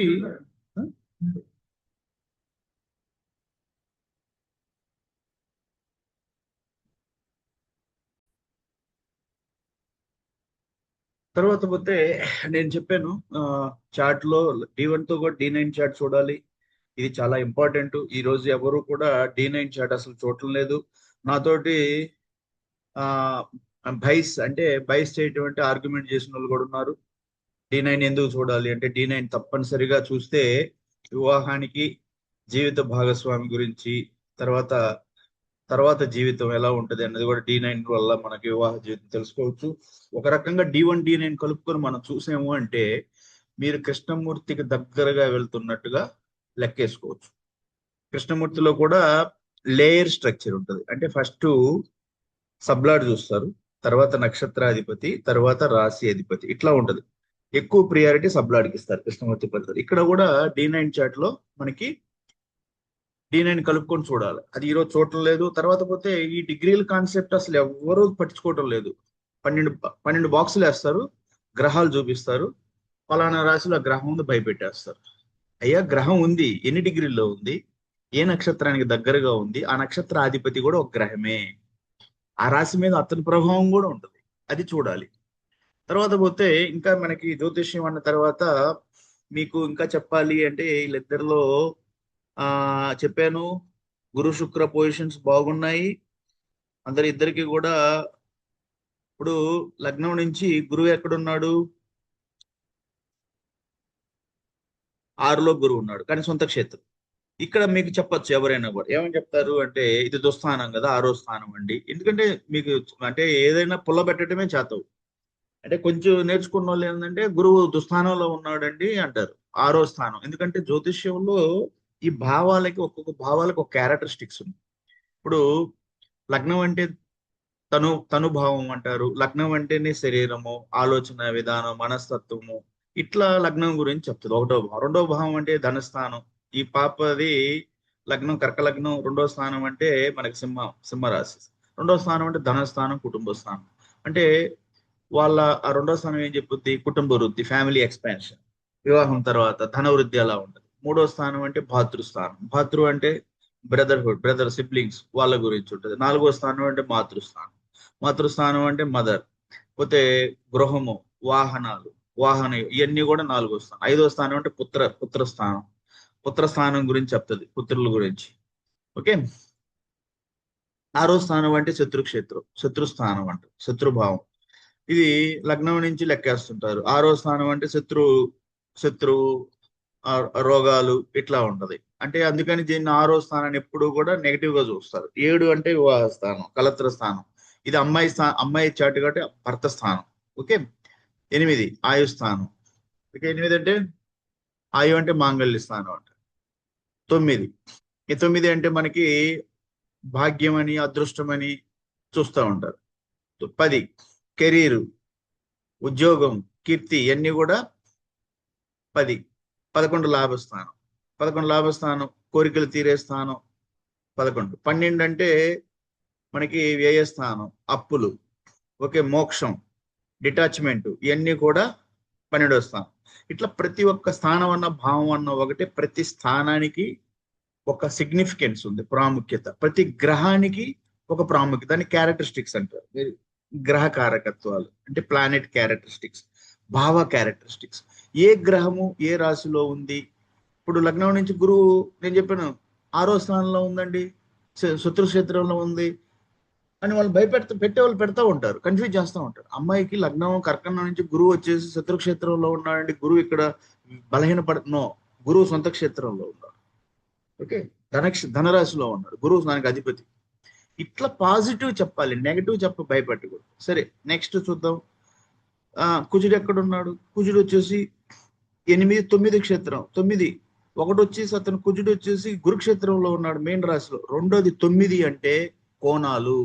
మీకు వేదిక జ్యోతిషం చదివే వాళ్ళందరూ గుర్తుపెట్టుకోవాలి. 1, 5, 9 కోణ క్షేత్రాలు. 1, 4, 7, 10 కేంద్రాలు. కోణ కేంద్రాలు శుభస్థానాలని మీకు జ్యోతిష్యంలో చూస్తారు. ఓకే. సో కుజుడు ఇక్కడ 9వ స్థానంలో ఉన్న మంచి ప్లేస్మెంట్. ఒకటి గురుక్షేత్రం మీద అయినటువంటి మేనంలో ఉన్నాడు. రెండోది వచ్చేసి 20 డిగ్రీలు పర్వాలేదు, కుజుడు డిగ్రీలు అయిపోలేదు ఇంకా. అంటే 20 అంటే ఇంకా 30 డిగ్రీలకు రావడానికి 10 డిగ్రీలు ఉంది. కాకపోతే కంబషన్ అయ్యాడు అని అనొచ్చు. కుజుడు కంబస్ట్ అయ్యాడు సార్, మౌఢ్యంలో ఉన్నాడు, నో ఇష్యూ. ఓకే. తర్వాత పోతే నెక్స్ట్ వచ్చేసి శుక్రుడు కూడా చూడండి. శుక్రుడు ఎక్కడ ఉన్నాడు? శుక్రుడు వచ్చేసి 11లో ఉన్నాడు. 11 అంటే లాభస్థానం. అదిగాక శుక్రుడు వచ్చేసి లాభస్థానం ప్లస్ సొంత క్షేత్రం. ఇన్ని ప్లస్లు ఉన్నాయి ఈ అమ్మాయిల్లో. ఇంకేం కావాలి మీకు? ఎవరు వివాహం ఆపేది? ఇంత చూస్తే స్టార్టింగ్ లోనే చెప్పాను కదా, ఈ వివాహం కానివ్వకుండా చేయడానికి నేను ఇంత లోపలికి వచ్చి చూస్తామంటే వాడు అంటే బాగుండదు, వాళ్ళు అంటున్నాను. స్టార్టింగ్ లోనే ఏకలగ్న దోషం వదిలేసి, ఏకలగ్నం అమ్మ తీసేయండి వివాహం. చెప్పాను కదా, నేను ఎంత అనలైజ్ చూస్తున్నాను, గ్రహాలు చూస్తున్నాను, ఇంకా భావాలు ఉన్నాయి. చూసుకుంటూ పోతే మళ్ళీ ఇది చూసి మళ్ళీ కృష్ణమూర్తి పద్ధతులు ఈ రోజు చూడండి, రేపు చూస్తారు కృష్ణమూర్తి పద్ధతులు. ఈ రోజు క్లోజ్ చేస్తాను ఇంకొంచెం చెప్పేసి, అష్టగుణ కూటమి చెప్పేసి క్లోజ్ చేద్దాం. బాగున్నాయి పాపది. పోతే బాబుది కూడా చూడండి. లగ్నం వచ్చేసి గురువు ఎక్కడ ఉన్నాడు? గురు స్థితి ఎంత ఉంది? 5వ స్థానంలో గురువు ఉన్నాడు. 5వ స్థానం అంటే ఏంటిది? కోణాలు. 1, 5, 9 కోణాలు. ఎంత బాగున్నాడు? గురువు కుజులు కలిసి ఉన్నారు. గురువు కుజక్షేత్రం అంటే మిత్రక్షేత్రంలో ఉన్నాడు. లగ్నం నుంచి 5వ స్థానం అంటే కోణస్థానం. గురు ప్లేస్మెంట్ బాగుంది. గురువు అంటే సంతానానికి కారకుడు. కుజుడు కూడా 5వ స్థానంలో ఉన్నాడు. ఓకే. 5వ స్థానం అంటే 1, 5, 9 కోణాలు. అది కాక సొంత క్షేత్రంలో కుజుడు ఎంత ప్లేస్మెంట్ బాగుంది. తర్వాత శుక్రుడు ఎక్కడ ఉన్నాడు? శుక్రుడు వచ్చేసి లగ్నం నుంచి 4 అంటే తన సొంత క్షేత్రం తులలో ఉన్నాడు. ఇట్లా ఇలా మెయిన్ గ్రహాలైనటువంటి గురు శుక్ర కుజుల ప్లేస్మెంట్స్ ఇంత బాగున్నాయి ఇద్దరికి, బాబు పాపకి, ఇంకేం కావాలి మీకు? ఉం? తర్వాత పోతే భావాలు. లగ్నం నుంచి ద్వితీయ స్థానం సింహరాశి. ఓకే, లగ్నం నుంచి సింహరాశి అంటే మీకు తెలుసు, సింహరాశి క్యారెక్టరిస్టిక్స్ చాలా బాగుంటాయి. సింహరాశి అంటేనే మీకు తెలుసు, సినిమాలు కూడా వస్తుంటాయి సింహరాశి. ఆ సింహం అంటే ఏంటి మీకు తెలియంది ఏముంది? సింహం అంటే ధైర్యం, సింహం అంటే శక్తి, సింహం అంటే మనకి పదవి. ఓకే, సింహం అంటే కీర్తి. ఇట్లా అథెంటిసిటీ, అథారిటీ అంటారు, అథారిటీ. ఓకే, ఇట్లా ఉంటది సింహరాశి క్యారెక్టరిస్టిక్స్. రెండు. నెక్స్ట్ వచ్చేసి లగ్నం నుంచి మనకి వివాహానికి చూసే రెండో భావం తర్వాత ఏం చూస్తాం? లగ్నం నుంచి పుత్రస్థానం 5. గురువు పుత్రస్థానంలో ఉన్నాడు. పుత్రస్థానం అంటే గురువు అంటే సంతానానికి కారకుడు. 5వ స్థానంలో అంటే పుత్రస్థానంలో గురువు ఉన్నాడు, ఇంకేం కావాలి? సంతాన యోగం. ఓకే, నెక్స్ట్ వచ్చేసి 7. 7 అంటే మకర రాశి. మకరానికి అధిపతి శనీశ్వరుడు. శనీశ్వరుడు సొంత క్షేత్రంలో ఉన్నాడు, కుంభరాశిలో ఉన్నాడు. ఇంకేం కావాలి? 7వ స్థానాధిపతి శని తన సొంత క్షేత్రంలో ఉన్నాడు. ఓకే, 8వ స్థానానికి అధిపతి ఎవరు? 8వ స్థానానికి, 8వ స్థానం అంటే ఆయుస్థానం, మాంగళ్యం. అందులో శనీశ్వరుడు ఉన్నాడు, శని సొంత క్షేత్రంలో ఉన్నాడు. సో ఇట్లా. కానీ ఇక్కడ దీన్ని నెగిటివ్ చెప్పే వాళ్ళు ఏం చెప్తారు అంటే 8వ స్థానంలో శని ఉన్నాడండి అంటే, శని అంటే ఏదో బూచిగా చెప్తారు, భయంకరమైన బూచి, భూతం అని చెప్పేసి భయపెడతా ఉంటారు. అట్లా కూడదు. భావాలు చూశారు, భావాలు బాగానే ఉన్నాయి. పాపది లగ్నం, 2వ స్థానం వచ్చే సింహరాశి. పోతే 5వ స్థానం వచ్చేసి మనకి కుజక్షేత్రం. ఇక్కడ ఏ గ్రహము లేదు. ఓకే, 5 అంటే పుత్రక్షేత్రం ఇది. 7 వచ్చేసి ఏంటిది మనకి? ఇది మకరంలో చంద్రుడు ఉన్నాడు. ఓకే, 8 ఖాళీగా ఉంది. ఓకే, 9 మనకు కావాల్సింది ఒకటి లగ్నం, ద్వితీయ స్థానం, పంచమ పుత్రం, సప్తం, అష్టం. ఓకే, సప్తమం, అష్టం. సప్తమ క్షేత్రం అంటే మకర రాశికి అధిపతి శనీశ్వరుడు. ఓకే, సో ఇట్లా మీరు ఏమి కూడా వెనక ముందు చూసుకోకుండా ముందుకెళ్ళొచ్చు. సరే, వీళ్ళకి వచ్చేసి నెక్స్ట్ వచ్చేసి ఇంకా క్లోజ్ చేద్దాం అన్నప్పుడు అష్టగుణ కూటమి. ఎందుకంటే వీళ్ళు వివాహానికి పట్టుకుంటే అష్టగుణ కూటమి పట్టుకొని వస్తూ ఉంటారు నా దగ్గరికి. సార్ మాకు ఎలిక పిల్లి అయింది సార్, వద్దన్నారు సార్ అంటారు, వివాహం ఆపేశారు. మీకెవరు చెప్పారంటే, మాకు అసలు ఆ పెళ్లి అబ్బాయి వాళ్ళు మాట్లాడటం మానేశారు సార్, అంతకుముందు ప్రొఫైల్ పెట్టించుకున్నారు, మాట్లాడుకున్నాము, అంతా అవుతుంది అనుకుంటే జాతకాలకు వెళ్ళారు, తర్వాత ఫోన్లో మనం ఎత్తడం లేదు సార్ అంటారు. అది కారణం ఏంటంటే ఆడ ఎలిక పిల్లి అయిందంట, అందుకని వివాహం ఆపారు సార్. తర్వాత చెప్పారు మాకంటే రాశి కలవటం లేదు, షష్టాష్టకం ఉందని వెళ్ళి పెళ్లి ఆపేశారు సార్. ఇప్పుడు నా దగ్గర ఎన్నో వస్తూ ఉంటాయి అట్లా. మరి నేను ఒక్కడిని ఏం చేయగలను? మీరు నాకు అబ్బాయి వాళ్ళు, ఇప్పుడు నా దగ్గరికి అమ్మాయి వాళ్ళు వస్తారు, అబ్బాయి వాళ్ళు నా దగ్గరికి రాలేదు. లేదు, అబ్బాయి వాళ్ళు వచ్చారు, అమ్మాయి వాళ్ళు రాలేదు. ఎవరికో ఒకరికి చెప్పగలను. లేదు, వాళ్ళకి నా నంబర్ ఇస్తే ధైర్యంగా. చూడండి, జీవితంలో కర్మ దోషాలు ఉంటాయి, కర్మలు మీరు దాటి వెళ్ళలేరు. వివాహం అంటే చేసుకోవాల్సిందేను. ముందు అబ్బాయి అమ్మాయి నచ్చుకున్నారో చూసుకోండి. అమ్మాయికి అబ్బాయి నచ్చింది, అబ్బాయికి అమ్మాయి నచ్చింది. మధ్యలో వాళ్ళ నాన్న నాకు ఇష్టం, నీవెవరు ఇష్టం లేకపోవడానికి పెళ్లి. అబ్బాయి నచ్చుకుంటే కష్టంగా ఆ పెళ్లి కుదిరింది, నువ్వు మధ్యలో జడగొడతా ఉన్నావు. అమ్మాయికి నచ్చలేదండి, అమ్మాయికి నచ్చాలి, అబ్బాయికి నచ్చింది కదా, ఎందుకు పెళ్లి ఆపుకుంటున్నారు? పెళ్లి ఖర్చులు 25 లక్షలు ఇవ్వాలి, ఎవరు ఇస్తారు 25 లక్షలు? అది ఎక్కడ న్యాయం? చూసుకోండి. ఇట్లా అని అడగటం ఒక రకంగా ఇచ్చేది అమ్మాయికి ఇస్తారు, అమ్మాయికి స్త్రీధనం కింద ఇస్తారు కదా. ఇలా చాలా విషయాలు నా నోటీస్కి వస్తూ ఉంటాయి. ఈ పెళ్లి ఖర్చులు ఇవ్వటం ఏదో సరే, పెళ్లి ఖర్చులకి అమ్మాయి వాళ్ళే ఇవ్వాలని రూల్ ఏంటంటే కొంతమంది చెప్తున్నారు అమ్మాయి వాళ్ళే ఇస్తారు సార్. సరే, ఇచ్చేది ఏదో ఓ రకంగా ఇస్తారు. 25 లక్షలు పెళ్లి ఖర్చులు ఏంది? 10 లక్షలు కావాలి. ఆ ఎమ్మెల్యే ఆడపడుచు ఖర్చులు, ఆడపిల్ల ఏదో ఆడపడుచులు ఉన్నారు, వాళ్ళకి ఇవ్వటం లేదు. ఈ రకంగా ఏదో ఒక రకంగా పెళ్లిని చెడగొట్టుకుంటూ తిరుగుతూ ఉంటారు. ఇట్లా అయితే పెళ్లిళ్ళు కావు. కాబట్టి గుర్తుపెట్టుకుని తర్వాత నెక్స్ట్ అష్టకోణ కూటమి. ఇది చాలా ఇబ్బంది పెడతా ఉంది ఈ రోజు. నాకు ఏదో ఒక రోజు ఒక పెద్ద మీటింగ్ పెట్టేసి అందరి మహానుభావులు అందరిని పిలిచి ఉద్దండ పండితులు, జ్యోతిష్ శాస్త్ర పండితులను అందరినీ రిక్వెస్ట్ చేసుకొని, రండి సార్ కూర్చోండి, సమాజంలో ఉన్నత వర్గంలో ఉన్నారు, చదువుకున్న వాళ్ళు అందరినీ, విద్యావేత్తలు అందరి సామాజిక అందరినీ కూర్చోబెట్టుకొని ఒక రిక్వెస్ట్ చేయాలని నాకు ఉంది సార్. పైన గ్రహాలు ఉన్నాయి, ఆ గ్రహాలు మన హిందువుల మీద ఎందుకు ప్రభావం చూపిస్తాయి? అన్ని మతాల మీద ప్రభావం చూపించాలి కదా, పెళ్లిళ్ళు ఎందుకు ఆపుతున్నారు? మీరు అందరు వీడియోలు చేసి సోషల్ మీడియాలో అన్ని మీరు పెట్టండి. ఒక కారణం చేత వివాహం ఆగకూడదు. ఆ ఇద్దరు చాటులో ఏ 10-15 కారణాలు చాలా స్ట్రాంగ్ గా ఎంత నెగటివిటీ ఉంది, అన్నప్పుడు మీరు చెప్తే నేను ఒప్పుకుంటాను. అందుకబట్టి మీరందరూ మహానుభావులు, అందరికీ కూడా జ్యోతిష్యంలో సమాజాన్ని ఉద్ధరించండి. సమాజంలో వివాహాలు ఆపుకుంటూ పోతే కొన్ని రోజులు పోతే పెళ్లిళ్ళు కావు, చాలా ఇబ్బంది పడతాము. ఇక్కడ సంఖ్య తగ్గిపోద్ది, మెయిన్ ఇంపార్టెంట్. తర్వాత నెక్స్ట్, ఈ అష్టగుణ కూటమిలో నాకు చాలా మంది వస్తూ ఉంటారు. సార్ 10 గుణాలే వచ్చినాయి, తర్వాత నేను చూస్తే 20 గుణాలు వస్తాయి. చాలా వాటికి క్యాన్సిలేషన్ అవుతుంది, చెప్పరు. ఇప్పుడు ఇక్కడ చూడండి, నేను చెప్తాను ఎక్కడెక్కడ ఉందో. ఇది ఓకే, ఇక్కడ 8 గుణాలు వచ్చినాయి. ఎందుకంటే అబ్బాయి ఆది నాడి, అబ్బాయి నక్షత్ర, ఇది నక్షత్ర పరంగా చూస్తారు. అబ్బాయి నాడి ఆది నాడి అయింది, అమ్మాయిది అంచెనాడి. కాబట్టి ఏకనాడి లేదు కాబట్టి ఇక్కడ 8 గుణాలు ఇచ్చారు. ఓకే, ఇక్కడ జీరో ఎందుకు చేశారు? ఇది నాకు ఇష్టం లేదు. ఎందుకు చేశారు జీరో? ఆ ఎందుకు జీరో చేశారు? మిథునం, అబ్బాయిది మిథునం, అమ్మాయిది మకర. ఓకే, షష్టాష్టకం కాబట్టి ఇది జీరో చేశారు. నేనేం చెప్పాను? షష్టాష్టకం అయితే అది శుభ షష్టాష్టకం, ఇది శుభ షష్టాష్టకం. ఎందుకంటే బుధుడికి శని సముడు, శనికి బుధుడి మిత్రుడు. క్లియర్ ఇక్కడ రాశారు మీరే. మీరు రాసినప్పుడు ఇది శత్రుత్వం లేదు కదా, ఇది శుభ షష్టాష్టకం. ఇది క్లియర్ గా ఆయన బ్రహ్మర్షి లీలాకృష్ణమూర్తి శాస్త్రి గారు, ముల్లపూడి లీలాకృష్ణమూర్తి శాస్త్రి గారు సర్వార్థ చంద్రిక మొదటి భాగంలో రాసి ఉన్నారు క్లియర్ గా. నేను కూడా రాసుకున్నాను, ఇది శుభ షష్టాష్టకం. అశుభ షష్టాష్టకం అయితే అంటే ఇద్దరు శత్రువులు అయితే ఇక్కడ మీరు పాయింట్లు తీసేయాలి. ఇక్కడ మీరు ఆల్రెడీ పాయింట్లు ఇచ్చారు చూడు, గ్రహమైత్రి కింద 5కు 4 ఇచ్చారు.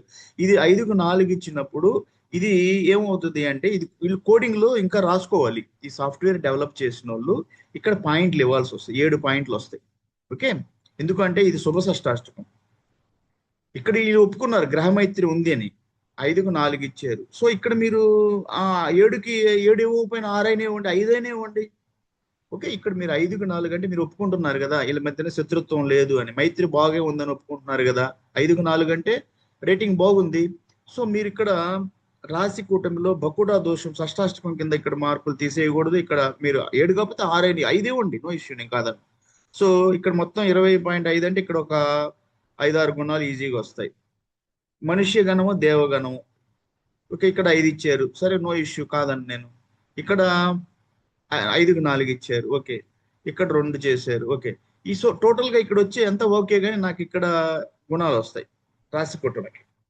క్లియర్ గా మీరే చెప్తున్నారు గ్రహమైత్రి ఉందని. ఇక్కడ మీరు 5 గుణాలు ఇచ్చినప్పుడు ఇక్కడ ఒక గుణం ఇస్తే మీరు గ్రహమైత్రి లేదు కాబట్టి అది అశుభ షష్టాష్టకం, శత్రుత్వం అయింది కాబట్టి ఇది మీరు రాశి కూటమికి మార్కులు తీసేసిన ఒప్పుకుంటారు. సో ఇది సాఫ్ట్వేర్ డెవలప్ చేసుకోవాలి. వీళ్ళు ఇంకా ఈ సాఫ్ట్వేర్ లో కోడింగ్ ఇంకా పర్ఫెక్ట్ గా రాయాలన్నమాట, ఇంకా కండిషన్స్ రాయాలి. సో టోటల్ గా వీళ్ళకి ఈజీగా ఇంకొక 5 గుణాలు 6 గుణాలు ఇక్కడ వస్తాయి, 26 బెస్ట్. మీకు 18, మీరేమంటారు? 18 వస్తే చాలు అంటారు. ఒక్కోసారి నాకు 18 వచ్చినా కూడా ఫోన్లు చేసుకొని వస్తూ ఉంటారు, సార్ మాకు 18 వచ్చాయి, 18 పైన ఉన్నాయి, నాడీకోట దోషం ఉంది. మీరు అష్టగుణ కూటమికి 18 50% వస్తే చాలు అన్న మీరు మేధావులు, జ్యోతిష్ శాస్త్ర విద్వాంసులు మళ్ళీ పర్టికులర్ గా నాడీ కూటమి ఎందుకు చూస్తారు? మరి 36కి 18 గుణాలు వచ్చినాయి, 50%. ఓకే, ఇక్కడ రాశారు బకుట మహాదోషం అంటే బకుట మహాదోషం అంటే అదే రాశిలు కలవకపోవడాన్ని బకుట మహాదోషం అంటారు. కాబట్టి బకుట మహాదోషం అంటే అట్లా కుదరదు. రాశులు మిత్రులు అవుతున్నారు, రాశి అధిపతులు మిత్రులు అవుతున్నారు, లేదు సములైనా కూడా మీరే చెప్పారు గ్రహమైత్రి ఉంది అని. సో ఇక్కడ పాయింట్లు వస్తాయి, కాబట్టి ఇది గుర్తుపెట్టుకోండి. సో ఒకసారి 36 గుణాలకు 18 వచ్చి లేదా 20 వచ్చి మళ్ళీ నాడికోట దోషం ఉందని అనకూడదు. సార్ రాసులు కలవటం లేదు అనకూడదు. 36కి 20 వచ్చేసి ఇంకెళ్ళిపోవడమే. లేదు అమ్మాయి రాక్షస గణమైంది, అబ్బాయి నాకు సంబంధం లేదు, వాళ్ళు ఎట్లయినా 36కి 20 వచ్చినాయి, 18 వచ్చాయి. బ్రహ్మశ్రీ ముల్లపూడి లీలాకృష్ణమూర్తి శాస్త్రి గారు అయితే తన సర్వార్థ చంద్రిక పేజ్ నంబర్ 78లోనూ చూసుకోండి, అక్కడ రాసి ఉంటాయి. ఒకవేళ పేజ్ అటు ఇటు అవ్వచ్చు. 14 గుణాలకు దిగితే ఆలోచించమన్నాడు, క్లియర్ గా చెప్పాడు. అది కూడా అష్టగుణ కూటమి చివరిలో చూడాలి, ఇక్కడ కాదు. ఫస్ట్ గ్రహ బలాలు చూడాలి, ఆ తర్వాత భావ బలాలు. నేను చెప్పాను కదా, ఇప్పుడు లగ్నం నుంచి 2వ స్థానం ధనస్థానం, 5 పుత్ర స్థానం, 7 ఆ మనకి భార్యాభర్త స్థానం, కలత్ర స్థానం, 8 మాంగళ్య బలం. ఇట్లా చూడాలి భావాలు, గ్రహ బలాలు చూడాలి. కుజ గురు శుక్ర 7వ స్థానాధిపతి, 8వ స్థానాధిపతి, లగ్నాధిపతి, ద్వితీయాధిపతి, ఇట్లా చూడాలి, భావాలు చూడాలి. అంతేగాని ఇది పట్టుకొని మీరు వివాహాలు ఆపుతూ 18 వచ్చినా మీకు కష్టమే. మళ్ళీ ఎక్కడోది ఇక్కడ పుల్ల పెడతారు, నాడీకోట దోషం అంటారు. 20 వచ్చినా మళ్ళీ అంటారు అమ్మాయి రాక్షస గణం అయింది అంటారు.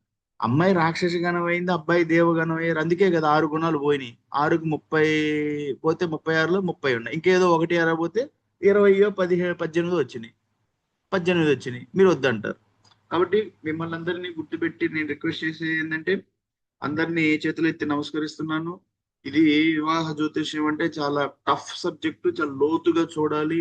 పై పైన చూసేసి ఒక కారణం చెప్పి వివాహం ఆపాలంటే కష్టం. ఇంకా చాలా మంది చూడాలంటే ఇందులో చాలా ఉంది అన్నప్పుడు ఎట్లా అంటే, నేను మీకు మొదటి నుంచి చెప్తున్నా, డిగ్రీలు చూడాలి, గ్రహాలు ఏ రాశిలో ఉన్నాయి, ఎంత బలంగా ఉన్నాయి, ఎన్ని డిగ్రీల్లో ఉన్నాయి, ఆ రాశి మీద ఆ గ్రహమే ప్రభావం చూపిస్తా, లేదు ఆ డిగ్రీల దగ్గర ఏ నక్షత్రం వస్తుంది. ఇప్పుడు బుధుడు 14 డిగ్రీల్లో ఉన్నాడు మేషరాశిలో. ఆ, ఇది ఎన్నో స్థానం, లగ్నం నుంచి 10వ స్థానం. బుధుడు 10వ స్థానం అంటే మంచి మంచి ప్లేస్మెంట్. 10వ స్థానం అంటే ఏంటిది మనకి? మనకి 10వ స్థానం అంటే రాజ్యస్థానం, కీర్తి ప్రతిష్టలు, ఉద్యోగం, సేవ ఇవన్నీ దాంట్లో వస్తాయి. ఓకే,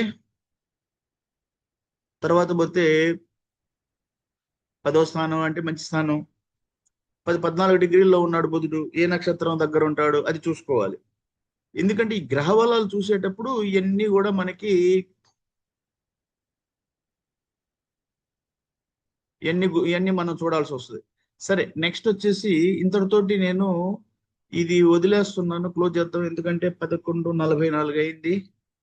రేపు రేపు నేను కృష్ణమూర్తి పద్ధతిలో చూస్తాను కొంత. చూసేసి ఆల్రెడీ నాకు ఈ చాట్ లో చాలా బాగుంది, చేసుకోవచ్చు వివాహానికి. కానీ చేసుకోవద్దు అనే వాళ్ళు ఏకలగ్న దోషం అని ఆపేస్తారని చెప్పాను. ఇద్దరి జన్మ నక్షత్రాలైన బాబుది ఆరుద్ర నక్షత్రం, పాపది వచ్చేసి ఆ శ్రవణ నక్షత్రం. కాబట్టి ఆరుద్ర శ్రవణ వేద నక్షత్రాలు, వైర నక్షత్రాలను ఆపేస్తారు. ఈ రాశులకి పడదు, షష్టాష్టకం అని ఆపేస్తారు. ఇది శుభ షష్టాష్టకం అయినా కూడా ఆపేస్తారు. ఇట్లా గ్రహాలు ఇక్కడ కుజుడు బాల్య స్థితిలో ఉన్నాడనో, ఇంకెవరున్నారు బాల్య స్థితిలో వస్తున్నది ఎవరన్నా, ఇది సూర్యుడు 28 డిగ్రీల్లో ఉన్నాడు కన్యా రాశిలో, వస్తుంది ఈ గ్రహం. ఓకే, సూర్యుడు అంటే తండ్రికి కారకుడు, చంద్రుడు అంటే తల్లి రిప్రజెంట్ చేస్తారు. తల్లి ఒక్కొక్క గ్రహానికి ఒక్కొక్క కారకత్వం. సూర్యుడు అంటే తండ్రి స్థానం. సూర్యుడు కన్యా రాశిలో 28 డిగ్రీలో ఉన్నాడు. తండ్రి గారి గురించి ఆలోచించేటప్పుడు ఇక్కడ కన్సిడరేషన్ వస్తుంది, ఆలోచన ఉంటుంది. చంద్రుడు మిథున రాశిలో ఉన్నాడు, చంద్రుడు అనే తల్లి. ఓకే, ఎన్ని డిగ్రీలు బాగానే ఉన్నాయి. ఒక ఇది కుజుడే మనకి ఆ బాల్య స్థితిలో ఉన్నాడు, అయినా కూడా దానికి కన్సిడరేషన్ లేదు. కుజుడు సొంత క్షేత్రంలో ఉన్నాడు కాబట్టి బలంగానే ఉంటది. ఓకే, నెక్స్ట్ ఇక్కడ కూడా చూడండి, సూర్యుడు 28 డిగ్రీలు వస్తా ఉన్నాడు, నో ఇష్యూ. ఇక మిగతా గ్రహాలన్నీ కూడా బాగానే ఉన్నాయి. ఓకే, శని బాల్య స్థితి కొంచెం 6 డిగ్రీలు, నో ఇష్యూ. ఎన్ని చూసేటప్పుడు భావబలాలు చూసేటప్పుడు ఎన్ని కన్సిడరేషన్ ఉంటుంది, అంతా ఓకే. నెక్స్ట్ అష్టకోణ కూటం చూశాను. మీకు D9 లో కొన్ని విషయాలు ఏం చెప్పాలి అంటే, జ్యోతిషం నేర్చుకునే వాళ్ళు D9 ఎందుకు చూస్తారు అంటే, ఇక్కడ కొంచెం కన్ఫ్యూజ్. ఒక గ్రహము ఈ రాశిలో D1 లో బలహీనంగా ఉందన్నప్పుడు D9 లో బలపడుతుంది ఆ గ్రహం. ఓకే, ఇక్కడ చూడండి, ఇక్కడ లగ్నం వచ్చి కర్క లగ్నం. మీకు ఇక్కడ కర్క లగ్నం అన్నప్పుడు, ఇద్దరితో ఏకలగ్నం అన్నప్పుడు ఇక్కడ లగ్నాలు మారిపోయాయి చూడండి D9 లో. ఇప్పుడు ఏకలగ్నం అని మీరు అన్నారు కదా, ఏకలగ్న దోషం అనేసి, అది D1 లో. ఇక్కడికి వచ్చేసరికి బాబుల పాప లగ్నం ఏమైంది? కుంభలగ్నం. బాబు లగ్నం ధనుర్లగ్నం. అప్పుడు ఏకలగ్నం మారింది కదా. అంటే D9 అంటే ఇంకా లోతుగా వెళ్ళి చూడటం. అని సింపుల్ గా మేము ఏంటంటే, జ్యోతిష్ శాస్త్రంలో నేను D9 అంటే 30°/9 అంటే నవ నవ అంశ. నవ అంటే 9వ అంశ, 3°20'. అంశ అంటే డిగ్రీ. మీకు అర్థం కాకపోతే సామాన్య పరిభాషలో ఏంటి అంటే, ఇంకా లోతుగా వెళ్ళి చూడటము D9 అంటే అని అర్థం చేసుకో. ఇక్కడ నవాంశలో ఇప్పుడు ఏకలగ్నాన్ని మీరు పెళ్లి చెడగొట్టేశారు. ఇక్కడ వచ్చేసి D9 లో పాప లగ్నం వచ్చేసి కుంభలగ్నం అవుతుంది, బాబు లగ్నం వచ్చి ధనుర్లగ్నం. లగ్నాలు మారిపోయినాయి కదా, ఎందుకు మీరు ఇంకా పెళ్లి ఆపుతో కూర్చున్నారు? సో ఎట్లా చూడొద్దు ఎవరో కూడా. నేను చాలా విషయాలు చెప్పాను. D9 ని కంపారిజన్ చేసుకుని చూస్తే వివాహాలకు చాలా బాగుంటది అని చెప్పాను. ఓకే, పాప చాట్లో కుజుడు, కుజుడు అంటే బాబు చాట్లో భార్య అంటే శుక్రుడు. శుక్రుడు సొంత క్షేత్రంలో ఉన్నాడు కాబట్టి ఇతనికి భార్య, మంచి భార్య రావాలి. ఎందుకంటే శుక్రుడు బలంగా ఉన్నాడు కాబట్టి భార్య అంటే శుక్రుడు. ఓకే, అమ్మాయికి భర్త అంటే గురువు. గురువు ఎక్కడ ఉన్నాడు? సొంత క్షేత్రంలో ఉన్నాడు. సో అమ్మాయికి గురువు అంటే భర్త రిప్రజెంటేషన్ కాబట్టి గురువు బాగున్నాడు కాబట్టి మంచి భర్త రావాలి. ఇట్లా ఉంటాయి లెక్కలు అనమాట. ఒక్కొక్క గ్రహం గురించి క్యారెక్టరిస్టిక్స్ లో ఉంటాయి. సో అన్ని ఓకే, క్లోజ్ చేస్తున్నాను. రేపు ఈ రెండు చాట్లను కొంచెం కృష్ణమూర్తి పద్ధతిలో కూడా అనలైజ్ చేద్దాం. ఎందుకంటే కృష్ణమూర్తిని చిన్న చిన్నగా ప్రజలకి అలవాటు చేయాలి.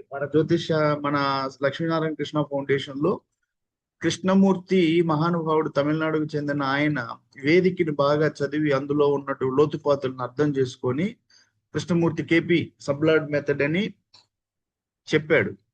ఐనామ్స్ కూడా ఆయన ఎన్సి లాహిరి, ఓకే, కృష్ణమూర్తి న్యూ ఐనామ్స్ ఇట్లా ఉంటాయి, ఓల్డ్ ఐనామ్స్ లో కూడా ఆయన తయారు చేశాడు ఐనామ్స్. సో కాబట్టి కృష్ణమూర్తి పద్ధతుల గురించి మనం తప్పనిసరిగా అలవాటు చేయాలి. మన ప్రజలకి, మన మన మన సంస్థలో ఉన్న వాళ్ళకి, లేని వాళ్ళకి, మన వీడియో చూసే వాళ్ళకి, నేను సమాజంలో ఈ రోజు ఎంతో కష్టపడి సమాజంలో జ్యోతిష్యం మీద ఒక చైతన్యం తీసుకురావాలి, అవగాహన కార్యక్రమాలు. రేపు 16వ తేదీ అనుకుంటున్నాను, మోస్ట్లీ హైదరాబాద్ లో ఒక పరిచయ వేదిక, వివాహ పరిచయ వేదిక ప్లస్ జ్యోతిష్యం మీద లోతుగా చర్చలు, అధ్యయనం, సమస్యలకు సమాధానాలు, తల్లిదండ్రులకి మనం చాలా విషయాలకు అక్కడ గైడ్ చేయాలనుకుంటున్నాను. హైదరాబాద్ లో మీటింగ్ ఈ నెల 16 ఆగస్టు 16న లొకేషన్ చూస్తా ఉన్నాను. వీలైనంత వరకు కృష్ణుడి గుడి, మనకి కేపీహెచ్బి కాలనీలో దగ్గర ఉన్న కృష్ణుడి గుడి, లేదంటే బేరంగూడలో ఉన్నటువంటి శ్రీ భ్రమరాంబ సమేత మల్లికార్జున స్వామి దేవస్థానంలో ఎక్కడ కుదిరితే అక్కడ డేట్ టైం చెప్తాను, ఉదయమా మధ్యాహ్నం అనేది. మోస్ట్లీ 16, ఎందుకంటే 9 బోనాలు అవుతుంది కాబట్టి 9 కుదరదు. 16వ తేదీ చేయాలి. తప్పనిసరిగా ఆదివారం అవుతుంది, ఎందుకంటే ఆదివారం అందరూ ఖాళీగా ఉంటారు. ఎందుకంటే చాలా మంది తల్లిదండ్రులు, వధూవరులు వాళ్ళందరూ కూడా సండే ఖాళీగా ఉంటారు. కాబట్టి వర్కింగ్ డే బాగుండదని నేను వీకెండ్స్ లో పెడుతున్నాను. తప్పనిసరిగా నాతో టచ్ లో ఉండి, నా నంబర్ 9110398650. మీకు నా సంస్థలో ఎంతో సహాయం, మా లక్ష్మీనారాయణ కృష్ణ ఫౌండేషన్ లో మీకు ఎంతో సహాయం జరుగుతుంది. మా గోమాతల తరపున మీ అందరికీ కూడా నా అష్టైశ్వర్యాలతోటి, సుఖ సంతోషాలతోటి మీ వంశం వర్ధిల్లి, మీరందరూ కూడా ఆయుర ఆరోగ్యాలతోటి, సుఖశాంతులతోటి సమృద్ధిగా మీరందరూ ఉండాలి. అందరూ సంతోషంగా ఉండాలి. ప్రతి ఒక్కరూ కూడా భారతదేశంలో ఎన్ని గోశాలలు ఉన్నాయో అన్ని గోశాలలకి యూట్యూబ్ లో సబ్స్క్రైబ్ చేయండి. పోతే అలా చేసినందువల్ల, మీరు ఎక్కువ సబ్స్క్రైబ్ చేసినందువల్ల, ఇంత పెద్ద దేశంలో, భరతఖండంలో ఇంతమంది జనాభాలో మనం భారతదేశంలో ఎన్ని గోశాలలు అయితే ఉన్నాయో అన్నిటికీ మీరు ఏ ఛానల్ సబ్స్క్రైబ్ చేస్తుంటారు, మీరు ఆ గోశాలకి సబ్స్క్రైబ్ చేస్తే వాళ్ళకి ఆర్థికంగా కొంత సహాయం మీకు తెలుసు ఎట్లా వస్తుంది, అలా చేయండి. ఇంకా వీలైతే దగ్గరలో ఉన్న గోశాలను అడాప్ట్ చేసుకోండి. మీకు దగ్గరలో ఉన్న గోశాలని ఒక గ్రూప్ గా, అంటే చిన్న చిన్న 4-5 కలిసి ఫ్రెండ్స్ గా వెళ్ళి చూసి అక్కడ వాళ్ళకి సపోర్ట్ గా నిలబడండి. ఇంకా మంచి ఎవరన్నా అనుకుంటే సంవత్సరానికి ఒక 500 రూపాయలు, సంవత్సరానికి 500 అంటే మనం రోజు తాగే టీలు, చాలామంది ఎన్నో టీలు తాగుతారు, రోజుకు 10 టీలు తాగుతారు. అట్లా ఏంది వాసు ఏదో అట్లా అంటున్నావు అంటే, జనరల్ గా చెప్తున్నాను, ఖర్చు ఎక్కడ చేస్తున్నారు. సంవత్సరానికి 500 అంటే రోజుకు రూపాయిన్నర, 365 రోజులు ఇంటూ రూపాయిన్నర, 500. అది ఎంతో ఖర్చు అవుతుంటుంది. సినిమాకి వెళ్తే సంవత్సరంలో 3 సినిమాలు 4 సినిమాలు చూశారు. సో 500 అంటే అది కూడా మీ మీ అభిప్రాయం. నేను ఒక ఐడియా, అంటే ఐడియా, ఇది నా మనసులో పుడుతున్న ఐడియాలు. మనం గోశాలకు సపోర్ట్ చేయొచ్చు కదా, ఇంతే ఒక ఐడియా ఇస్తున్నాను. అది నా పర్సనల్ అభిప్రాయం. మీకు నచ్చితే చేయండి. దగ్గరలో ఉన్న ప్రతి ఒక్క గోశాలని కనెక్ట్ అవ్వండి, అడాప్ట్ చేసుకోండి, లోకల్ గోశాలకు వెళ్ళండి. మన దేవాలయాలని రక్షించుకోవాల్సిన బాధ్యత, శుద్ధి చేసుకోవాల్సినంత బాధ్యత మన అందరిది. మన భాండాగారాలు అంటారు, మన ధాన్య మన ధర్మ భాండాగారాలైన దేవస్థానాలను అందరూ కూడా యువత శుద్ధి చేయండి.